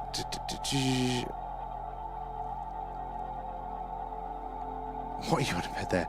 Oh, Private Tomcat, how are you doing? Good to see you in there over on the tubes. Guys, if you're new here, say hello. In fact, everybody, let us know where you're all watching in from tonight there as well. We'd love to hear from you there. But yeah, if you're new, say hello. Let us know how you feel about the phenomena. But we are doing a live alien radio signal hunt tonight. We are searching what is called the hydrogen line. That is the channel on the radio dial, these lines here, where scientists theorise that if ET is out there, this is where they're most likely to leave the message. It is where we've heard a number of anomalous, strange signals in the past there, like the WOW signal, but many more since then. In fact, even our closest stellar neighbour, Proxima Centauri, may well be sending us radio signals. Now, is that terrifying to think that there could be an intelligent civilization on the closest star to us there, not on the star, but on a planet around the star there, that is either at the same technological level or a more advanced one? It's very interesting, isn't it? I think the universe could be alive, but there's lots of these anomalous signals, but no individual one has been repeated or that we've heard, and that is what science needs to push it over the line from theory to confirmation there. Because if you think, like our dish tonight is pointing up to the night sky, and as you can see on the sky map down there, there are stars that are going to come in range, and if all of a sudden a star comes in range and we see a big spike on the screen, we're going to go, correlation there, that signal from that star. But that's not necessarily true. there are ways that we can test this, and we can look at and analyse the signal and understand something about it, maybe where it's come from. But what you really need to do 100% confirmation is you need somebody else in a different location with their big radio telescope there to point at that same star. And if they're hearing that signal too, then you know that is definitely where it's come from. And that is what science hasn't been able to do at the minute. As again, mostly because we check for these signals sort of retrospectively. We go through the data years and years after it has been taken, and then take years and years and years to check again. And that is like, I say, me getting a knock on my front door and then waiting 3 days before going to check it and then go, oh, look, nobody's here. You know, if that's what science is doing in there, it's why we haven't been able to push it over the line. But we are, especially with AI, it's allowing us to go through that data much, much quicker. I think we are on the cusp of that confirmation there. Ian there, what are you doing tonight there? As I see you not looking up. Sadly, Ian, we are not there. The clouds are not playing ball with us tonight, but good to see you. Yeah, we're doing that alien radio signal hunt. So we've got a big dish there pointed to the night sky, and as the Earth rotates, it's going to sweep across the night sky, passing over various stars and their planets, and hopefully one of those will be sending us a signal, and we can see it on the meters down here. But in the meantime, we're chatting and seeing what's going on in the UFO world there. The UFO, that tends to form constellations. TR3B and the Sphere Network. Interesting. I'm interested in the Sphere Network, but I'm not fully on board with what's his name, the chap that's writing the books on it there. I feel he's a bit too far down the rabbit hole. Like the overall principle of a sort of a probe network, yes, but I think some of his, I'm not fully there. And Liam there, when the governments are coming out and saying there's things in the sky, we don't know what they are. It's alarming. And that very may well be the reason why they haven't. If they don't know much more than we do, or if maybe they know more but they can't do shit about it, then no government wants to be the one like, a few of you guys just get abducted every now and again. It's those pesky greys from Zeta Reticuli. They love their probing. No, we can't help you. No government is gonna be able to win an election based on that. It's one of their core jobs, is to keep them safe. Governments fall on less, so maybe that is part of the secrecy there. And the greys and the brown smelly ones are from a Roman spell. Absolute cover-up for years. I think so. But what is that reason? Is it that they just can't tell us the truth? Is it a terrible truth? A truth too terrible to be told? Is it that they want the technology for themselves, or that they're scared of other nations getting that technology there? Actually, Afghanistan was for made-up WMDs there, so let's get our facts right. We know the WMDs definitely were, weren't they? Now, and Lula Bell, thank you for the share, appreciate that. And the CIA and USA they used it for cover for other missions. Afghanistan is 6 of 1.5 dozen other. The Sphere Network is partially one part of the truth only, which I can definitely get behind that there. I think the truth, whatever it's going to be multifaceted. Trying to get an understanding from one particular angle is going to be very difficult there. We're going to need a complex answer for a complex phenomena. And Sandra there, hiya. Will you be going to see the new Steven Spielberg movie Disclosure Day? I'm looking forward to seeing it when it comes out. 100%. I said that about Project Hail Mary, and I still haven't seen it yet because I'm a tight ass. But no, I'm very, very excited for that one there as well. I think I'm definitely going to it, viewing it through the lens of, are they using media as we are told they do, and would make a lot of sense there, to let us know some information, like a soft disclosure, telling us the information about telling us the information, So if for some reason catastrophic disclosure happens, big mothership in the night sky over every city, we're not all left with no understanding of what's going on. Absolute panic wouldn't necessarily run. At least we have these models that we can go, oh, is it like that alien film, or is it like that alien film? It's kind of good for us in that sense. So I'm going to be viewing it and going, what do they want us to know? What do they want to take away from it there? But very, very excited for that one there. And Paul, Stargate, come from Eric von Daniken's Chariots of the Gods. Oh, did it? That is interesting. Again, I need to go back to that one. That is one of these foundational ones there, isn't it? The premise that the gods visited us in ancient times there, whether they were meddling with us genetically or just swinging by to say hello. Sadly, we lost Eric von Daniken, didn't we? Very, very recently there. So I didn't know that, Paul, but thank you there. No Mary Kate and Zen tonight, Fearswood. Actually, yeah, no, it's Quiet Club tonight. I think Kate's probably playing Sea of Thieves today, all distracted. There, we did do a double yesterday with a deep dive there, and I'm excited to see it too. That Project Hail Mary is worth seeing there. I really did want to see it there, but cinemas are expensive these days, and I'm trying to be good, and also it's slightly inconvenient because we're in the country and we don't have a cinema around here, so I have to get on a train for it. But I really do. I was debating this weekend, if it's still on, to might treat myself to a new mortgage. Kate is here. I thought you were going to be distracted with Sea of Thieves there, since you've got that. You're over on the Twitch. Where did we get to in the TikTok side of things here? And Ian there, so how long? How do you know if you can hear or know it's something you can tell it's not normal? Brilliant question there, Ian. So how are we going to know that the signals that we get through here are not just man-made signals? How do we know that it's alien? Well, it's a brilliant one because, nature makes radio waves all of the time. In fact, that's what that static is, what we're hearing right now.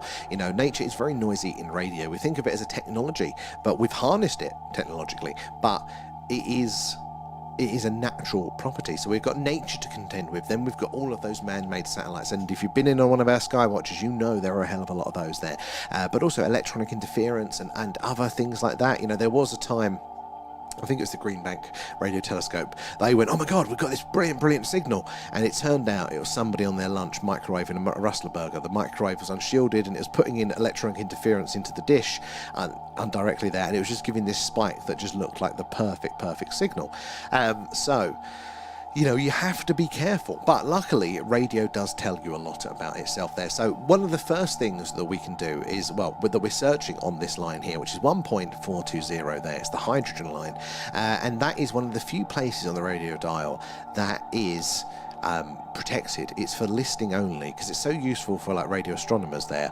Then international treaty, you're not allowed to make equipment that broadcasts on this frequency. So it's not going to be my phone that if we get a spike here, it's not going to be a satellite sending a certain signal, mostly, because you're not allowed to do that. So as long as everybody's following the rules, which they pretty much do with it there. So immediately we've not got to contend with those other things. That does help. But the other part of this is going to be how long that signal is there for. Because if you imagine, if a dish is pointing up to the sky there, and because the Earth rotates, it's sweeping across that night sky there, passing over their various stars. So at these sorts of distances, we're only going to be pointing over a star or a planet around that star for about 30 to 90 seconds there. It's not long at all. So if we see a signal that is there for longer than that, look, if we actually do have some sort of slight interference coming in here, we're getting these ridges in. Again, this is more like electronic interference. Because it's very thin, but also because it's been with us the whole time. So because it's with us the whole time, it's probably physically with us in the room that tells us that. So again, if it's much shorter than that, okay, it's probably much further away than that. If it's really quick though, could be a plane flying in front there, could be a satellite sweeping in front. So yeah, that time is a big key there. But we've also got something called Doppler shift, and that is that if the source of that signal is moving away from us or to us, as you would imagine a planet that is in an orbit, around its star, if it's moving away, as it's sending that signal out, it's actually stretching that radio wave out, or if it's coming towards us, it's actually compressing that radio wave, and therefore, they call it red and blue shifting, or in the light of it there, but Doppler shifting. And it's the same thing that we hear with sound. Sound waves get stretched if they're coming to they're going away from you, or compressed going towards you. So if you've heard an ambulance, the nino, that change of pitch is because it's going away from you, or coming towards you there. And the same things happen with radio, and that result means that we actually would see the signal slightly off of the line, moving towards it or away from it there. So that can tell you that it's in motion far away there. So there's a few little tricks that we can combine there, and also as well the nature of the signal. So nature is very messy in radio. It does very wide, crazy signals, but technology is normally quite precise. Now, not needle thin. This is technology. This is but be electronic interference that thin, but it's normally quite thin compared to natural signals. So there's things that we can do to this. It's a very good question there. Adam, thank you for the gift there as well. And Maya, hello, how are you doing? Thank you for the gifts. Let me scroll through. So it's a good question there. You have reverse engineered craft. I do lean that way. And we have direct energy weapons. I think most definitely there. We have craft that travel through dimensions. That one I do struggle with a bit at the minute with the dimension there, but free energy is suppressed. But, you know, this is the thing, Asians. Maybe free energy, this is unpopular opinion, needs to be suppressed at the minute. Like, maybe if we were to get energy, like free energy from an alien species, we haven't earned it. Our civilization doesn't have all the supporting structures to run with it, because free energy is the same as free bomb. And the more free energy, the more free bomb. You know, if you're giving everybody essentially access to energy, you're giving them access to both. So we might need to purposely not have that until we can be trusted with it. I mean, look at what we're like already with nuclear weapons and nuclear energy. It's the same principle. You know, we're worried about being on the cusp of annihilating ourselves with that. If we had, you know, 10 billion times the amount of energy, my God, what would that be? Like that. G-Wack, it's not going to a Mars attacks invasion. I still need to see it there. Von Daniken books are amazing. I feel he was on set. The little I know there, get the Fire Stick. It's on my Christmas list. And Venus meets Taurus too, so we'll be brighter. And Thomas there, can aliens come and pick me up and bring me too? Because I'm fed up of living in Ireland. Oh, Thomas, there's a queue. There's a queue. There's a line forming, I think. And can't get to the newest gen. They stopped the third part. Oh, so there's going to be a limited number of those now then. The older ones are better. And Adam, how are you doing there? And Liam, the story of Barney and Betty Hill abduction in the 60s was really weird there. Why would they lie? Well, why would anybody lie? I don't think we can fully write it off, but it's not just lying. You know, people can just get things wrong. We can always interpret things wrong as well. I mean, just think of how many conversations you've had with friends and you come and going, oh my God, do they hate me? And turn you know what the hell you're about, or vice versa. You know, somebody thinks that you're mad at them. You know, our human interpretation is only as good as our experiences or our knowledge around certain things as well. And this phenomena is going to be so far out of our human experience to fully interpret it and understand it there. But Betty and Barney Hill are interesting. Again, I think they have probably had far more to lose than to gain. So I do, kind of like Lazar there, I do lean heavily towards them there. And morning, Adam there. And have you ever had a signal come through? So we haven't yet, but they are rare. But if we do get one, it is like winning the lottery. You never know. The more we do it, the more chance that we get of a detection there. And you're at their best not to be a Tuesday. I should have been at work.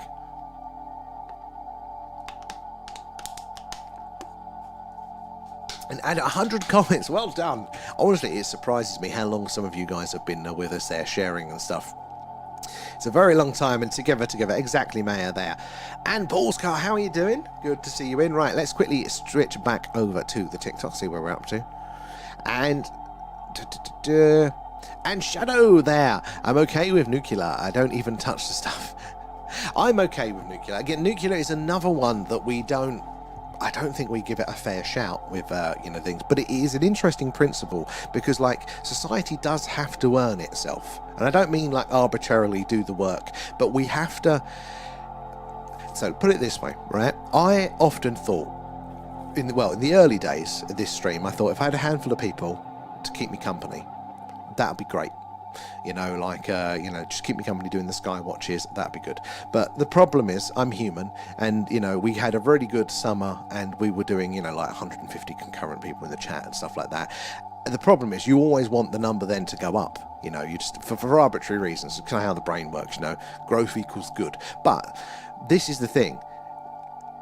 Be careful of what you wish for, because if I had got what I wanted at that time, which was growth upon growth upon growth there, but without doing what we're doing, building up sustainably, understanding all the details, understanding all the variables and all these sorts of things like that, like you see it all the time. People that kind of, you get the 0 to 10, you get that big thing, be it your business taking off there, being fame, be it whatever it might be. If you've not built yourself up to it, if you've not got used to the smaller version of that, then you don't know how to handle it, and then at a big scale it's dangerous there. So I think we as a human, as a species there, have to do the same thing. We need to earn our way to that infinite energy there.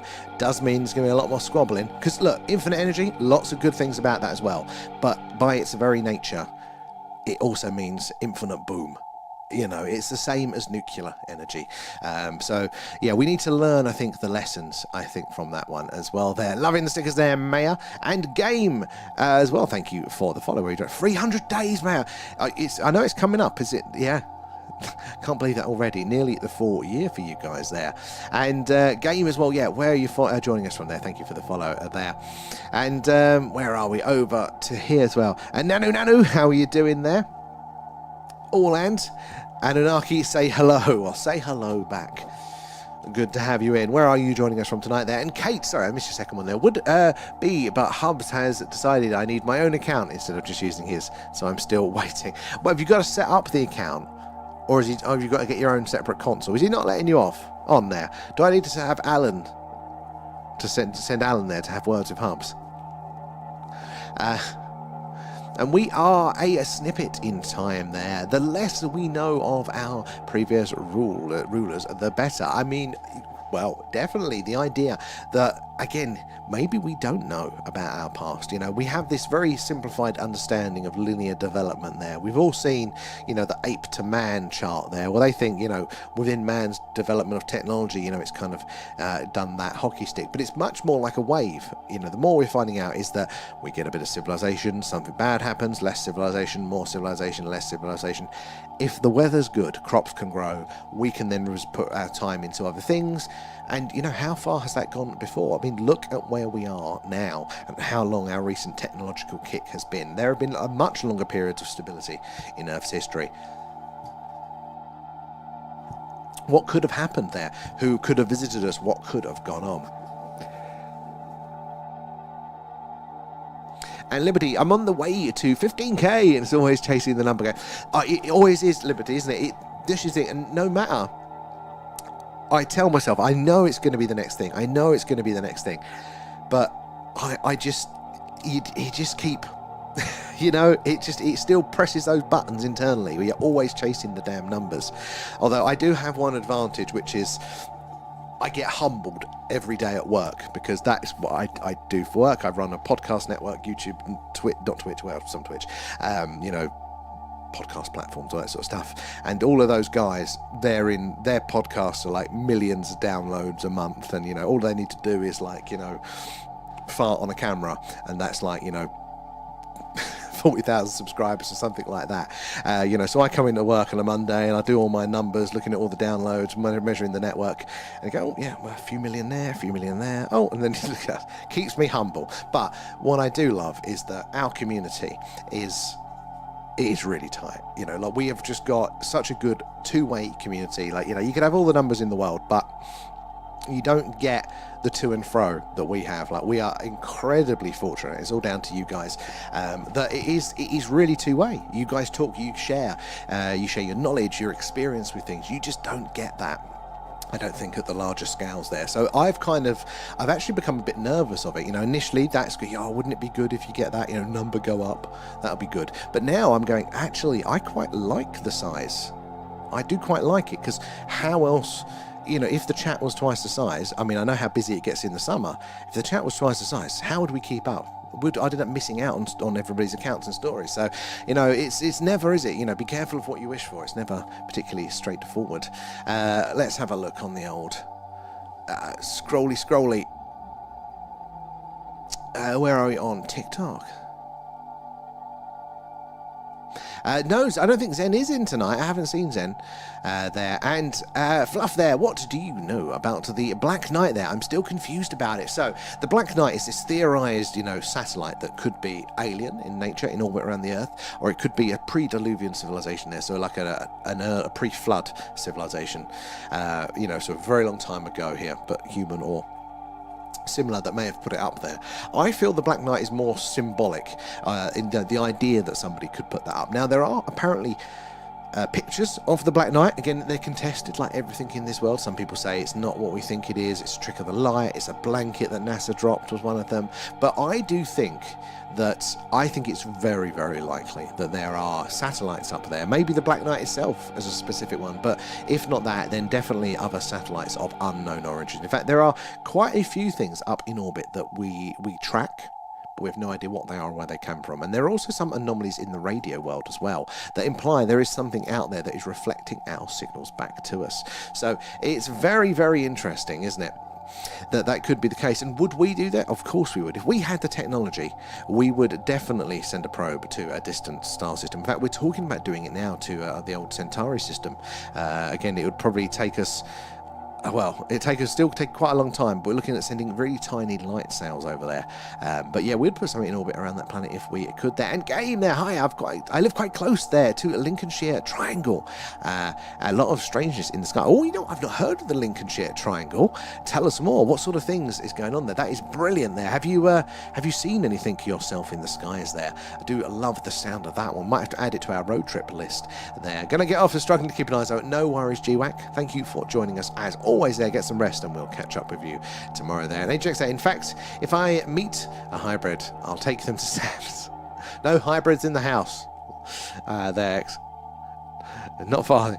Then probably gone to Bendy's pot exactly there. And Black Knight was from France and fought for Sir Lancelot. Could be there. Oscar is in. Loving the stickers there, Maya. Right, back over to the tubes. Let's check in with you guys. Where did we get up to? Where are we?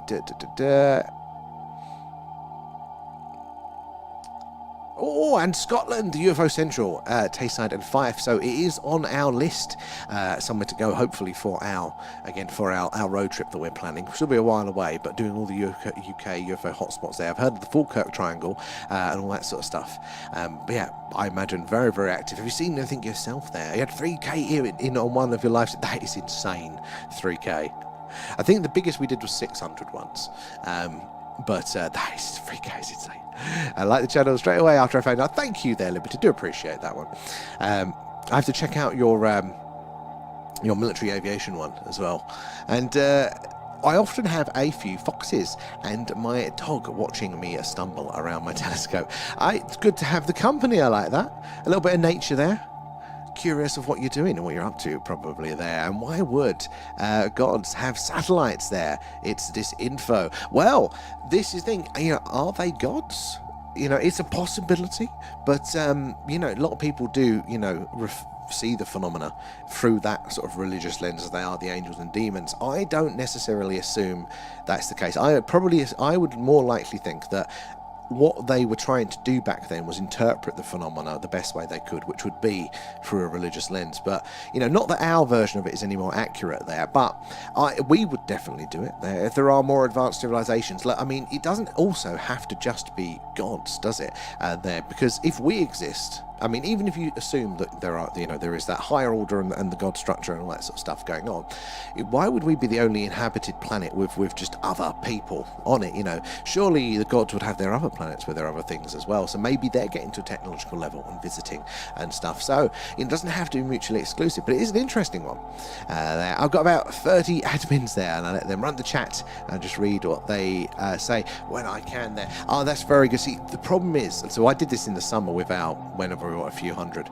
And I'd always be like 100 messages behind. The problem is though, I want to read them all. I get just as much joy about hearing everybody's accounts of the phenomena and all of the knowledge and the things that people share, and I don't want to let go of that. I get more out of that sometimes than I do with the visual sightings and stuff. But maybe we'll have to tackle that if that bridge ever comes there and the night's there. And you're off there, Raf. Thank you, Raf. Behave. We'll try our best. I hope work isn't too challenging for you there. And we were created to think of them as gods there, and in reality, yes, they are not of our solar system. It's very interesting, isn't it, there? Because I think even now, what are the chances of us as humans being able to comprehend the sheer depths of the universe. Now, look, sure, there can be beings that maybe are just a few hundred or a few thousand, light years ahead of us. Maybe they're close enough for us to go, you're far ahead, but we can see that you're on the same trajectory of train. But the universe, in its age and its depth and its variety there, how likely are we going to be able to understand anything accurately? We're always, even probably now, we're probably so inaccurate with our estimations of the phenomena. I think it is so, but in a positive way. It's just so cool that there is all of that potential there. But yeah, I agree there. And too many stars for us to be like 100% liberty, like just statistically, and it's probably arrogance as well, isn't it, to think that we are there. I love the chat, but filming the planes is too hard to keep up with the chat. So this is the thing. I was very lucky that nature puts on the show for me. So it's like if you're doing a gaming stream or something like that, and you actually have to pay attention to the game. I'm lucky, I don't. I can just look into the chat. So I have that advantage. But yeah, if you're actually trying to do something directly, then yeah, absolute nightmare there. And those stars are only in our galaxy there, and Liberty, the other galaxies next to us, to worry. Andromeda, so Andromeda apparently is on its way to crash into us. But you're right, like the ones that we see, the majority of those, because the further away they are, the harder it is for that light to come in. So the ones that we're definitely observing as ourselves as individuals, or even on the stream, again, they're just within our galaxy. They're still in our club, but there are just as many galaxies that we can observe out there as there are stars within our galaxy. And Andromeda is close by, and it is on its way apparently to merge with us. And merge sounds quite soft, but the reality is merge means a hell of a shake-up for us. And it might have been actually a previous galaxy merger that that actually created our star. They've recently looked, and they found that because stars, they form in like a cloud. They call it a stellar nursery, all of this loose gas and whatever the material is, and they condense down into stars and the planets around them and things like that. And then they kind of get shook up and distributed around the galaxy. But in that stellar nursery, normally there's a few, but we've noticed by analysing that we think there's about 6,000 or over 6,000 other stars that were the siblings of our own star. There's a recent one, which is quite a lot, quite a high amount, but also that our star is a bit weird. It's made up of quite a complex range of elements there, whereas what happened, but it's also it's complex elements there, which, yeah, that was it. Complex stars need to be from the middle, like the older part, because you need other stars to have gone supernova to create the heavier elements that then can be formed into new stars. So our star's a bit weird. We're out in the suburbs, but yet our star looks like it was formed in the middle of the Milky Way. And there is also apparently, I can't really call it, a barrier basically, like it's not free flowing around it all. There is a barrier where stars don't tend to pass, either going in or out from the middle, but we've passed that apparently. So they do think that maybe the reason so many stars were formed at the same time and then ejected from that middle bit the outer Milky Way could have been a merger with one of the other ones there. It's absolutely fascinating to think about what could have possibly happened there. And if there are stars like ours, we know our star can support life. Obviously, we're here. So do we have other siblings out there? Maybe life was transferred in those during that stellar nursery stage where those stars were much closer, and therefore it's a smaller for that, the sneezing of life onto the other planets there. And the Raven, how are you doing? Good to see you in there. And Alan there, it's military, and it's literally called military aviation channel there. So if you want to find Liberty's channel there, do check that one out. And I used to be sponsored by I've done astrophotography. Oh, that's pretty cool there. I'm not in 2007 as well. No, I can't claim to that. I'm just rubbing two sticks together and hoping for work there. And I have had telescopes for years, but for the first time I managed astrophotography. My word there was with the Sea Star S50. We you know what, we do need to get one. I'm working on getting one, guys. It will take us a while there. And Kate, sorry, it takes me a second here. I got the new console. It's just setting me up an account because I've used PlayStations, but I've never used an Xbox. Yep, same. And you know how I have my senior moments with oh my god, Kate, you should have seen me trying to get the old the thing where it would set up an Xbox account so I could still play Sea of Thieves Repeat. Oh my god, figure out. So it just, yeah, it's a right pain with that one. Oh, that's very kind of you, Liberty. Do appreciate that. Let's have a look. Where are we in the chat? Adam there, coming in with a gift. Sorry it took you some time there, and Maya too. Thank you, appreciate that. Right, where are we in the chat on the TikToks? Now, I'm bouncing between two chats tonight. It's not too busy, so it does not take me too long. But do say hello if you're new here. Let us know where you're watching from. If you've got any questions, ask away. No silly questions there. But yeah, I'm going to bounce between the two chats, and hopefully I'll catch up with there. Where are we? Let's have a look. Where did we get? We got to Oscar, didn't we, there? And you was going night there, loving the stickers, G-Wag. Game there, famous case of the wind turbine being hit by something, but only debris that was found was in the turbine. Oh my god, I remember that one, and that was a really interesting one because the bloody thing was bent, wasn't it? It was like we go, what the hell hit this? It is a proper mystery because there was some serious damage to the turbine, but as you say, there was no other evidence around of that. That was a very interesting. I do wonder if they ever got any more information on that one. Maybe on sickbay there. Hydra, I do need the reminder. Thank you. And like there, we are run by reptilians. They're shape-shifting, and they are all in the world government. So I've heard a little bit. I don't know a lot of the details around this understanding of things. I know a bit about the idea of the reptilian stuff. I mean, I can see.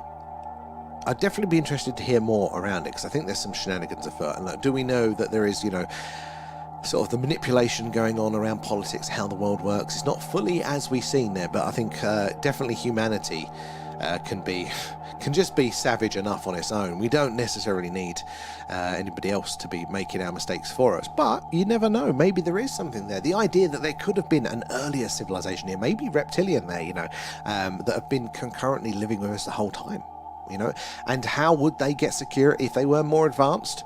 Maybe it would be that infiltration. Maybe there is something going on like that. I'm definitely open to it, but it's not where I'm leaning at the second. And Angels, I cared for my parents from age. Oh my, wow. That is a hard job there. Where are we? No, they're just all talking to each other. Let me scroll through. Currently 2 hours into Kerbal Space Program their mission, and on my way to Lathe, one of the moons of Jewel. Oh wow, that is pretty cool. We struggled. We had some early success getting things into orbit, and then we just sucked at it. We'll have to come back to it. So if you're on the stream when we're next doing Kerbal, you have to tell us how we can do it correctly. We almost got to the moon with it, and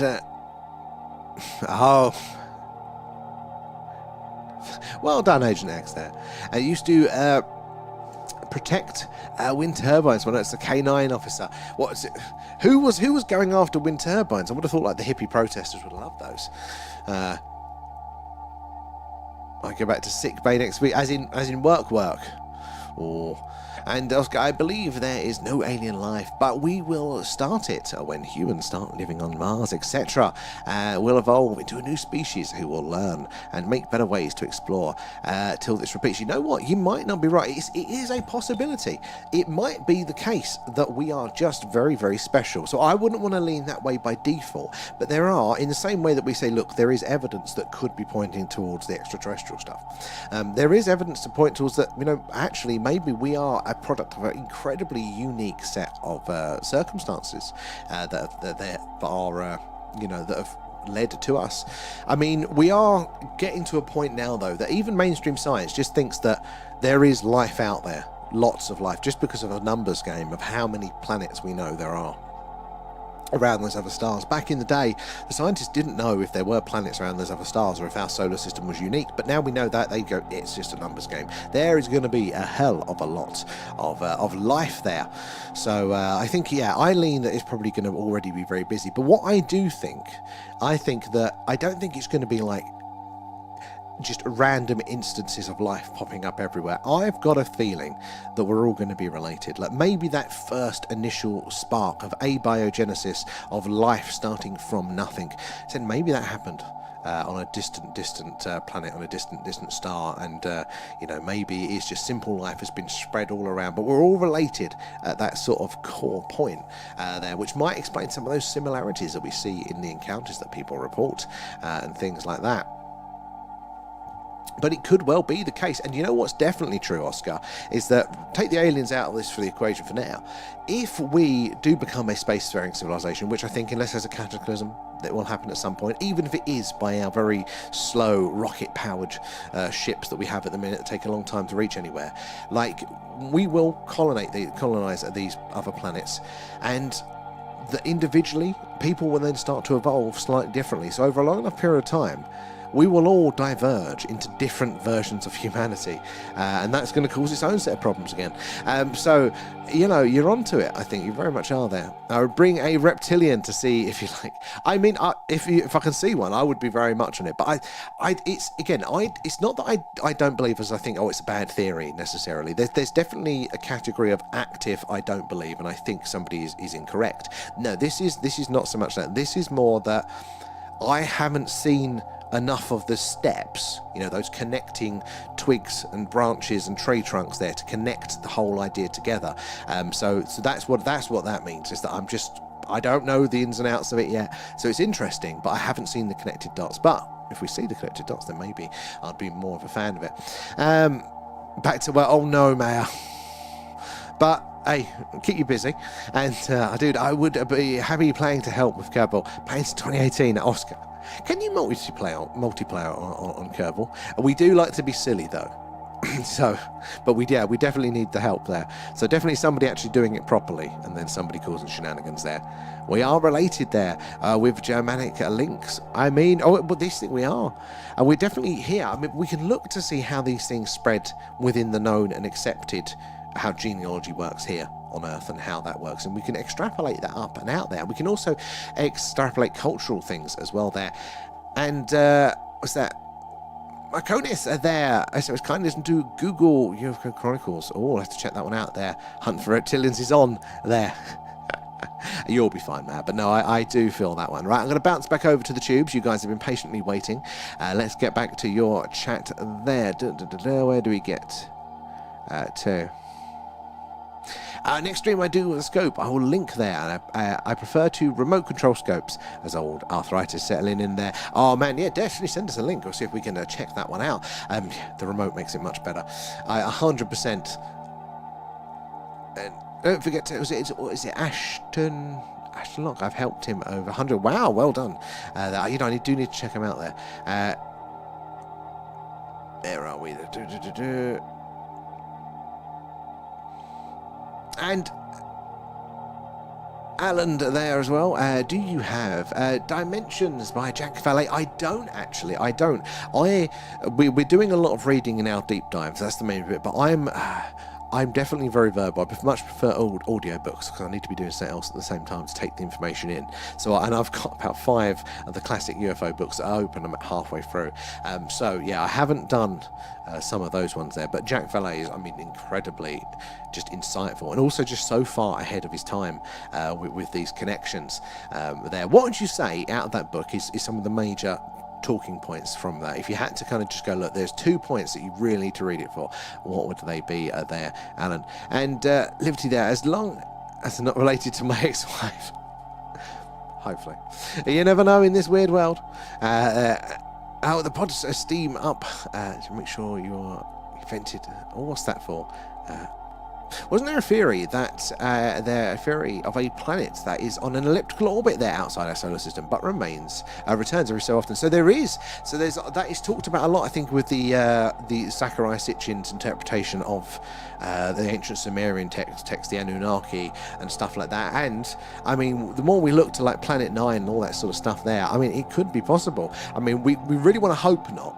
Because any sort of large mass object fucking up driving through the inner solar system is going to be a problem. It's going to cause everybody a lot of headaches, which actually was talked about in those texts as well. And there are some indications when you look at the tilts of certain planets and things that something has shook things up a bit previously. So it could well be the case that, you know, every now and again on that weird orbit it kind of comes back through there. Oh, I'm kind of going with string theory. Oh, Liberty. See, string theory is one that I don't go with at the second. Like, and I mean, just totally fine. Like, I don't know. I'm not a bloody physicist or anything like that. I wouldn't know my arse from my elbow really to know what is true or not. But string theory, I've heard some very interesting things around that string theory is being used as a distraction for science. Like, there was this period of time in the 50s there where anti-gravity was the next big thing. And everybody was talking about it. All the scientists were having their conventions on it. It was alive, and then it just went dead, silent. There was no papers where it was disproven. It just went. And what happened was the precursor to string theory was floated, and then kind of all the physicists got distracted with that. And if you look at kind of like string theory is kind of actually quite anti-scientific, because you can never prove it, you can never test it, which is against the scientific model. And it kind of seems to be this perfect, again, from what I'm hearing and understanding, it sounds well, so I could be very wrong if you've actually got some skills on this. But what I hear is that it is this perfect, like, mathematical thing that they're just so, wrapped up in, distracted from the real science. There's some interesting stuff on it, but I wouldn't know, but I lean that way. And there we have a dark star. There is also a theory that black holes don't exist and it's just the human logic to explain it. Well, this is the thing, like, we're detecting something, but is it anywhere near what we are interpreting it to be? I heard a recent one that was that they're basically not black holes as we think of them, but they're essentially disks, big black disks. And there was another way that they could work this. Again, how true this is, how accurate the scientist is going to be, probably very slim. But it just goes to show you that this is all our interpretation. We're drawing a map of the universe, of reality, and we're drawing it without traveling. How good is that map going to be? How close to reality is it going to be? It's very interesting there. And money in that, I remember them saying there was originally 2 suns, but one decided to go on holiday. Actually, it's very interesting because, yeah, basically most stars that we see out there are actually binary systems or trinary systems. Not just like us. They did. What was the telescope they put up purposely to see if we did have a companion star? We may well have, but they can't see it at the minute. I did hear some interesting theories about Jupiter and Saturn actually being originally stars like that have cooled down, and their reactions have stopped. But I think there's just not enough mass in them to have actually been stars. But there might be something, a cooled down star or something there. The universe is weird. I find it endlessly fascinating, all of the possibilities there. String is to explain dark matter via Einstein, and I forgot other dude's theory there. Oh, Planck, yeah. So I think it's like a dark matter we can't see, but we need it to make our universe work. But so basically, yeah. Which makes me go back to your maths, lads. Dark matter, question mark. Maybe we got the maths wrong in the first place, But it's called string theory because they think of literal strings connecting everything, don't they? That we can't perceive in our dimensions. But by string theory, it's 11, I think, spatial dimensions, isn't it? Or something like that. But they're meant to be so tiny that, again, we don't notice them. But again, it's one of these mathematical things that the maths are so elegant, so the scientists all just wank each other off with the maths rather than getting any science done with it. Again, they keep adjusting it and they keep trying to prove it, but they've not managed to get anywhere near it. They just keep coming up with fancier and fancier maths, apparently. And knowing what scientists are like, I could definitely believe it there. Okay, Neptune's orbit is 85 years. We have yet to observe a true orbit. Really? That is cool to think there. And 200 years ago, we didn't really believe the sun was at the center, to be honest. There we are, just at exactly, we don't learn from our mistakes. We don't know what we don't know. We never assume, do we, that actually maybe we're we've done quite well, but just in the scheme of things, there we use what we have to create a reality. We really create our reality. Well, we do, and I think we literally do that as well. And lots of science is talking about this now in our experience of reality and how close could it possibly be or not. Because I'm looking out from now to this world, and I see all of you guys, the computers, monitors in front of me, right? And from my point of view, this is like a window into the world from outside. From inside my head, I'm looking at a window to see what reality looks like, and it matches up my touch sensations here, right there. But it's a window. But it's more of that I'm actually looking at a computer monitor that is creating that image, and therefore when it's creating an image it can get bits wrong, as we often know that it can, but maybe the sensor input's wrong there. It is so much weirder than what we think there. Dark matter is what explains black hole and gravitational centers. So it's what does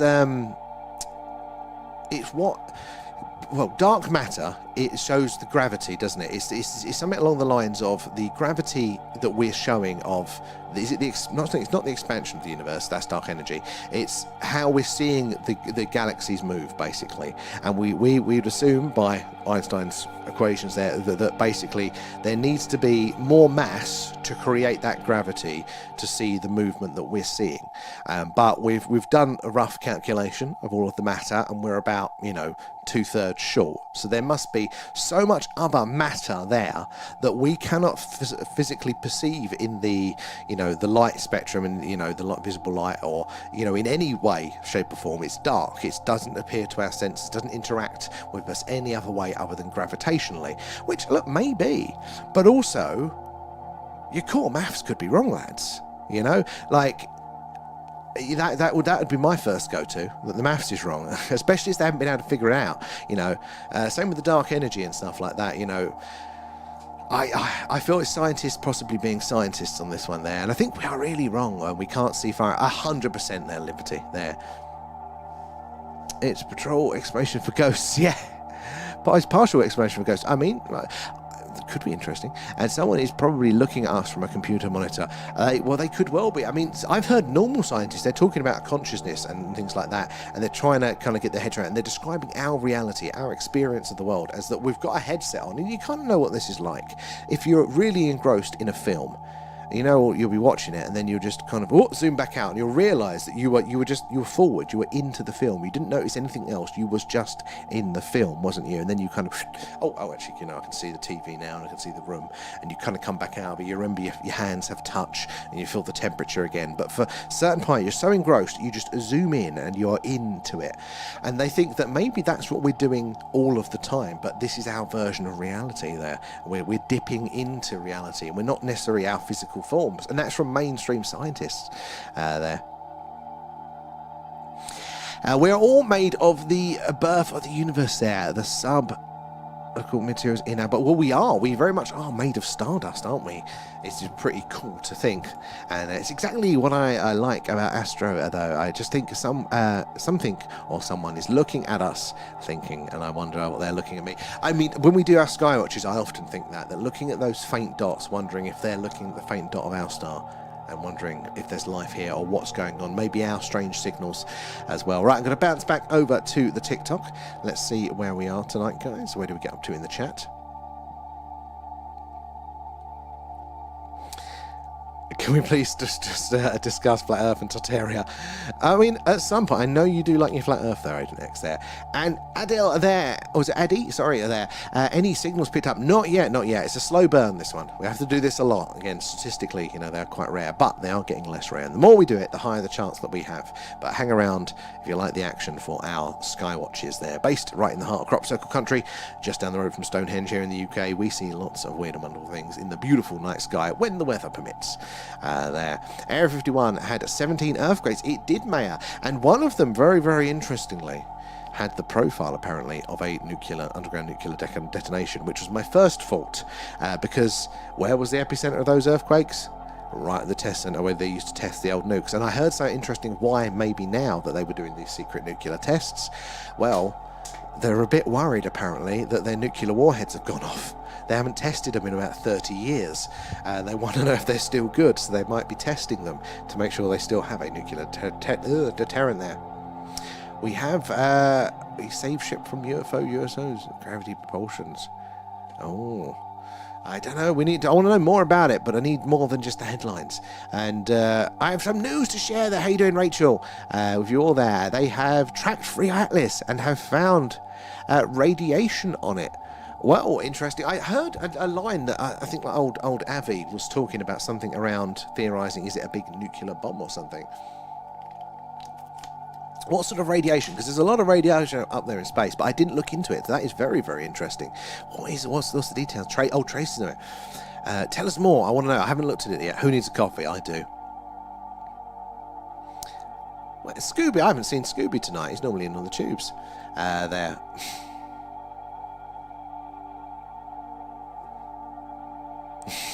He's struggling with the strings there. Can we have a reading night there? I want to hear Sammy and Leanne narrate a three-body problem. I'll do the voices. We'll do Harry Potter first. If I start snoring, give me a nudge. No, you can't. You're on duty X there. You can't start snoring. Why? Exactly, Agent X there. But guys, thank you for the likes, the shares, all that sort of stuff there. It does help us reach more and more like-minded people there, like yourselves. The more eyes and minds we have on the old phenomena, so the more we can all piece this puzzle together there. And where are we there? Tell you what, if the aliens would arrive, I'd love to pick their brains on how they would apply medicine. You know what, I really would love to. Like, imagine the questions, you know, which was, where are you going with that probe? Have you remembered the space lube? Also, what methods would they use in operations and transplants? I mean, maybe it is so different now. You know, we think very mechanistically, don't we? You know, physically take something out or put something in. Maybe there is a whole different angle when you're that far advanced there. And everybody thank Marcus if you claimed the coins there. So I think I missed that one going up before there. Agent X coming in with the gifts, thank you. And Ben, I just want to say I absolutely love being here on these lives. So thank you very much thank you, Ben. That's very kind of you. And thank you for saying hello. Good to have you in. You're very welcome. And then, has anyone done string psychedelics here? What, string psychedelics? I've not even heard of that. That sounds fascinating. The second part of that, yes, but not the string part. What's the string part? You've got to tell us more there, Ben. That's tantalising. And I made an oath to Sammy that I will love all people, whether flattered or not. Yes, this is true. I mean, you know, every opinion is welcome. I've been watching Alien Autopsy. I found it fascinating. I mean, was you in on the molecular biologist deep dive mail there, where they were talking about having worked on the biology and the genetic stuff around the organisms? If that's true, it's fascinating. Makes a lot of sense there. Oh, it's really interesting actually. It just randomly popped up on my Google feed there, and the earthquakes are Area 50. They are literally right there in that area, which is coincidentally right where they tested the nukes until the 90s. So it is the sort of area that you'd expect it, isn't it? Yeah, so that's interesting, because I saw somebody talking about it, but I haven't looked into this radiation and free eye thing. But I tell you what, it got my brain going when I heard it, because it made me think, oi, thank you for the gifts there, appreciate that. All goes back into stream. But yeah, it got me thinking about the potential nuclear war on Mars, you know. And they say that to account for all of that radioactive element there that's on Mars, it would have had to have been a nuclear weapon. That's the only way they know that to be made. And it would have had to have been the size of the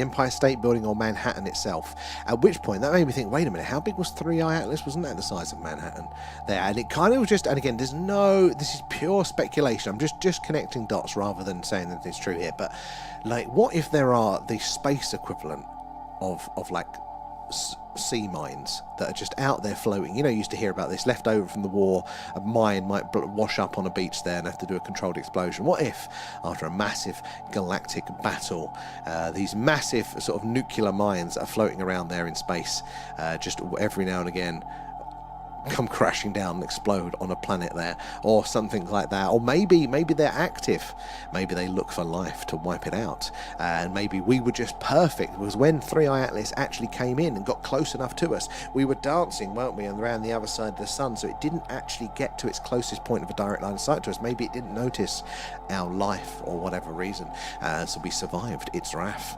I mean, pure poetic speculation there, but there was something interesting.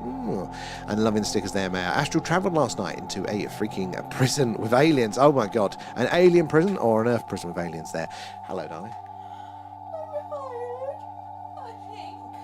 You go put Otis away and I'll talk to the chat while you do that. Got to catch up with the chat. I'm behind. I can't. You've got to put Otis away. I'll talk to the chat. You just got to put the bird away. It's not hard. Doesn't like putting the bird away. It's not like putting Brian away. She attacks me. Look, I've still got this mark on my head. It now keeps coming up as a spot where she got me. That's going to be a permanent scar now. The joys of parrots there. I've done it every night. I've done it 1,000 times beforehand. I won't be on long, because you can leave them out if you really want to. Is it here as well? If you want. I keep getting the feeling from Icarus and occupants, something really bad happened to them. Or what to them themselves, your visitors. And Space Lubricant, sponsored by Alan. Alan and Diddy, for a smooth glide, an intergalactic glide there, referring to nuclear war. That could make a lot of connections, make a lot of sense there, Rachel. And I often think that, like, you know how we're saying, like, I don't think we're special in a bad way, but it would make sense that, you know, other civilizations like that have probably gone through their spicy period, and they're far more advanced than that. So maybe it is something in their past, and that might be why they're so cautious of us with it there. I believe so. Excellent. And I would be happy to taxi you to the moon and let you run around on the moon if one day. Oh, that would be quite cool. Is it multiplayer? Is that easy enough? And thank you there, Oscar. I mean, at some point, so we never know quite when we're going to do it. It's normally, I was thinking about gaming tonight, but it's a Saturday night, so I probably will game tomorrow. But I don't know if it's going to be that, if it's going to be Kerbal. More likely might be the pirate one or the new Alien game. Where are we there? Free Eye Major for it did, and there's a few people, wasn't it? There was a correlation of like, you know, sensitivity in there. I just find it really sad, and they are trying to prevent it from happening again. Maybe that'd be a very understandable motive, wouldn't it, for them there? And well, hopefully, you know, we can not have to learn the lesson the hard way ourselves. Can we hear Otis reading? I can't get him up here. He does not like coming up here. In fact, none of the birds do. When you go on a honeymoon, can I pet sit with V? Hey, there we go. You'd regret that, though. They're savage. And Grandad there. How are you doing there, Night Bro? Did you look at the night sight camera? Oh, we did test it the other day, didn't we? The one we had here. I haven't checked my messages, though, so if there's one been sent, I haven't checked that one there. But we did do a test, and it wasn't good enough, sadly, for the Skywatch there. And but maybe another one. We are looking at other options there. Otis to feed Alan. He wouldn't give him his feed there. It was devil. I can imagine, Rachel. Honestly, the price is, you know, it's never a nice price to pay for these things. And we would both need to install the multiplayer. DM me there so we can discuss there. If I remember, if you DM me, then I can normally reply. I have tried doing the mods before, and I sucked at them. I think I got one working, but I did suck at the other one there. And actually, now you mention it, I watched the documentary of when they discovered a statue in the desert. Wait a minute, what was that? I do like a little bit of... Where do they think this statue was on? By Pet Sammy, I'm bringing an Iron Man suit. Agent X, have you seen those Iron Man helmets that actually voice command it, and they lift up and they all come out like that? The kid in me very much wanted one of them, but you will need that for pet sitting. For what? What, on here? Let's have a look.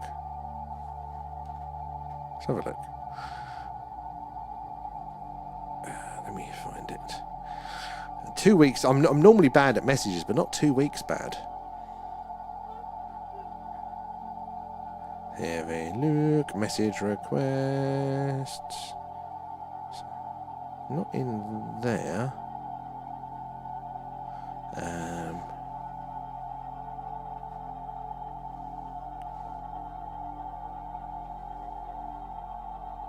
Oh, there you are. You got lost. I saw it and then didn't see it there. Type the word Kerbal in there and I'll remember what it's for. There you go. Sorry about that. I suggested interbreeding with humans and alien statue, and it was straight. Oh my God, that is weird. I need to know more about that one there, man. That's very, very interesting. Right, back over to the tubes. Where did we get to? You have a UFO question? Why do we always assume that the aliens are either really, really advanced or like bacterial? So, well, it's the reflection of bias, isn't it? So why do we tend to assume that they're going to be really, really advanced, or they're going to be really, really simple life? It's just the two camps, isn't it? So there's going to be a selection bias with the advanced side of things, because if they can reach us here, the most likely explanation is they're more advanced than us, they have better technology. Not that there isn't necessarily other life out there, but that it's going to be that. Whereas the science, if they're looking, then it is they're more likely to admit to the bacterial side of things as being like, you know, again, it's not as complex, it's easier, simpler form of life. So it's going to be more easy in their minds for the universe to generate that. So that's why I'd imagine. It's an interesting question.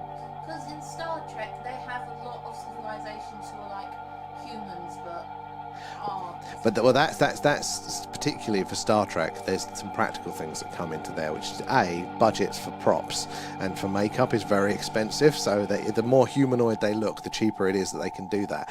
But also as well, if you think a television show, there's only so many storylines you can do with alien bacteria.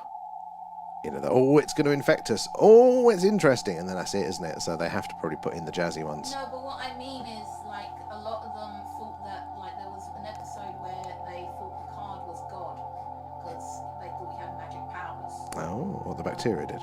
No, the people. Yeah. On the planet. They thought that they thought the Enterprise was God. So. Oh. So that's quite interesting because they call that sort of behaviour a cargo cult, and they basically during the Second World War, those islands out in the sort of Pacific Ocean there that were very uncontacted, they just had the sort of very sort of basic tribes on them, you know, sort of Stonehenge. No, not Stonehenge, were they? A bit beyond that, but they're still, you know, uncontacted by modern humanity there. During the Second World War, those islands were very strategically important, so the Americans rocked up in all their planes and tanks, and the locals were like, my God, what is this? What's going on? This is strange. And they thought of the Americans as gods. And after time, because they would come to, and they would give them food and supplies and knives and things, and you know, to the villagers, and they'd be like, oh my God, what's these generous gods giving us all this shit? And when the Americans left after the war, anthropologists went back to visit them, and they were basically, they built out of wood planes, aircraft control towers. They even had the little headsets on for the aircraft controllers, trying to emulate what they saw the Americans doing to summon the gods back. They didn't know what it was. They didn't really understand what a plane or aircraft control was, but that's what they saw them doing, and this makes the big metal birds come out of the sky and brings us gifts. So they had this cult religion around the Americans. Yeah, and they think that humanity could be that on a bigger scale. Maybe we were visited a long time ago, and like what we're trying to emulate with our gods and our religions and things is what we observed from these visitors talking about these sorts of things, and we've been trying to emulate that ever since, which is pretty interesting. I'm glad I asked. Yeah, it's a good one. Now you got to join the chat. Well, I offered, and you said that you won't put Odin away. So, no. No, I mean, you've got to get into the chat if you want to ask another question. Get in the queue. Well, I get to jump the queue. Do you now? That's in the vows. They can't hear me now. Oh my God, I've had the best idea for a stream. We're not getting married on stream. No, think of the gifts. No, what's the name of the old? Not Zorro, is it? The mystical bull. Mystic Meg, you know, in the thing, yeah, but it wasn't. It was Xenu or something in the traditional, you put a penny in it and do a real life version of that, but bad makeup and just incredibly rude as responses. That would be fun to do. Let's build it. Build it and they will come. Anyway, sidetrack there. I need to catch up with the chat now. You going to put Otis away? No. He's too noisy. There. Where are we to the YouTube chat there?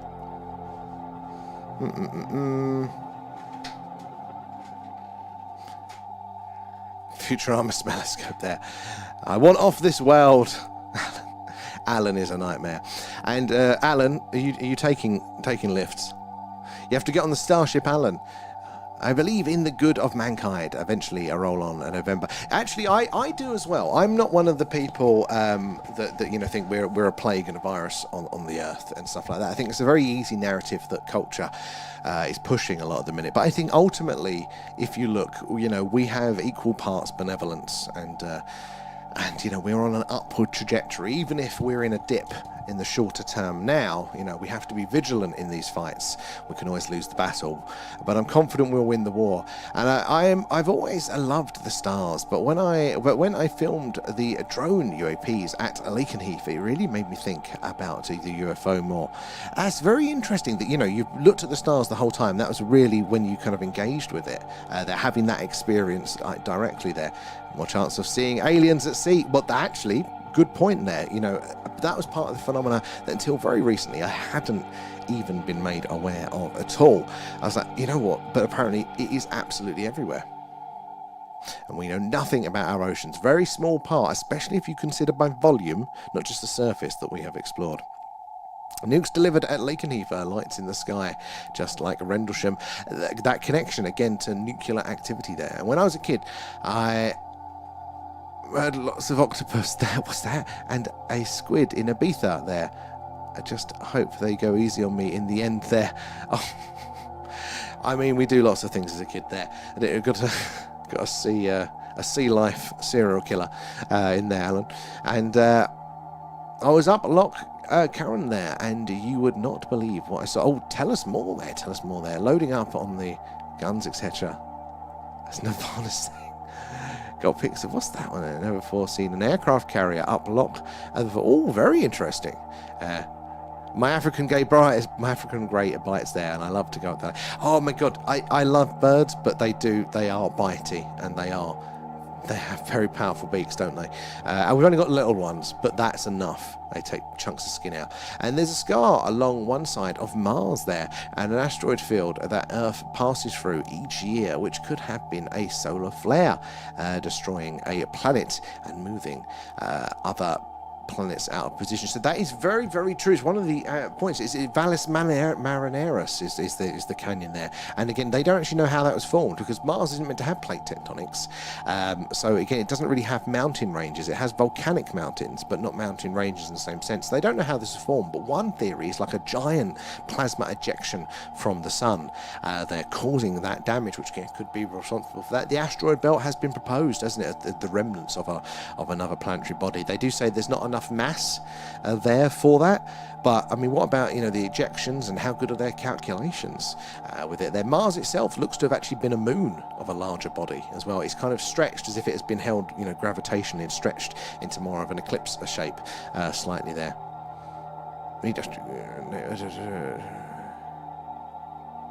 Our galaxy is a young one, so if they are out there in another galaxy, they could be way more. They could be incredibly way more. Just the possibilities are endless with this. There, even if it was a wooden dummy, but that's quite funny. Phantoms from the Royal Navy base there. I remember as a kid, and the only ghosts. The only proven ghosts are the stars of distant galaxies that no longer exist. So could civilizations have created a way to leave before they turn supernova? Well, this is the thing. You know, how many civilizations have been wiped out? And some of them must have figured it out, though. Before that, we're going to destroy the world. There we are in the last few years, and Apophis hits us in 2029. Well, I've heard about Apophis there, and you know, it's one of the ones that you do go, wait a minute. But if Apophis does hits us there, we haven't destroyed the world. There's not much I can do about Apophis, so I'm just hoping they're not lying to us about that one. And Liberty, I used to push a bike to Watisham, bunking off school to watch the Phantoms. That's pretty cool there. You can trade at really good. Oh, awesome. Guys, right, let's go back over to the TikTok. Let's see where we are. I'll probably wind up catching up with the TikTok, and then we'll look to wind up at the stream there. Maya, thank you for the gifts. Appreciate those. Where did we get to? You've had a few messages now. Got to scroll up here.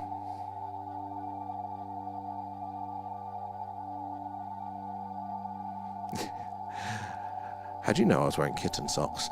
They suggested interbreeding with humans. Oh no, did that one. Alright, I think it's just makes sense to me now why I feel the emotion towards them. That's what I came down to. Chinchillas cuddling. Oh no, you didn't see Otis above there. Otis being mad. He is mad. Can you see his look at him, he's a chonk. He's very mad. Yeah, he's the least spicy. His beak isn't strong enough. He's only a cockatiel. Thank you, darling. Clearly and very faintly. Where are we? Let's scroll down here. I've still got the Time Team Dig on my bucket list there. Love archaeology digs. I mean, just wait until we do the crossover there, Maya. At some point, we are going to do Time Team meets Ghost Hunt. All right, I'm going to go see that, Oscar. No worries, Oscar. Thank you for hanging out with us, and we'll catch you hopefully for a bit of Kerbal at some point there. And Brad, and same with you, Brad. So we're coming off as well ourselves pretty soon there. Thank you for joining us there. And RDJ there, any UFO must have cranked faster than light travel. So we're fucked. I mean, I like the angle on that one. Like, yeah, realistically, if they are traveling from those distant stars there, they must have figured out a way to travel those distances. Now, they might not have literally gone faster than light, because you can bend the rules slightly, can't you? You could build a warp drive without breaking physics there, which means that you're bending the universe rather than travelling yourself. So that's the kind of way you can get around it. But if they've built that, not only have they built a time machine, because it's the same bloody thing, going fast enough, but also they've essentially built a big weapon as well, because that's a hell of a lot of energy that can be involved in that. So, yeah, I mean, quite possibly. Loving stickers there, May up. They are something about chinchillas there. They are the cutest things there. It would be fun, wouldn't it, Maya? I haven't got the patience for a normal one with a brush there, but Time Team versus Ghost Hunt. That's my idea there. You have another life to mod there. It's a full-time career for you there at this rate. Right, so I'm going to finish up there. Where do we get to in the other side of these things? Barry Budden was cycling distance as a kid there, and I remember... my eyes, Jesus Christ, sorry. I remember bringing back what I thought was a cool rocket-looking thing there. It was an unexploded mortar. Jesus Christ. That's brilliant there. The cult of Apple there. Zoo camera, it has to be around. What's that? On the shower. Yeah. Like the door shower. Yeah. By the sink. There's a spider. He's not too big. I've told him he's not allowed to get any bigger. Okay. And everyone just lost the game. Oh, that's old school. There is a spider. I like cockatiels. We've got a green cheek conure and an Indian ringneck as well in the cockatiel. Cockatiel he's very cute, but mainly because he's harmless compared to the others.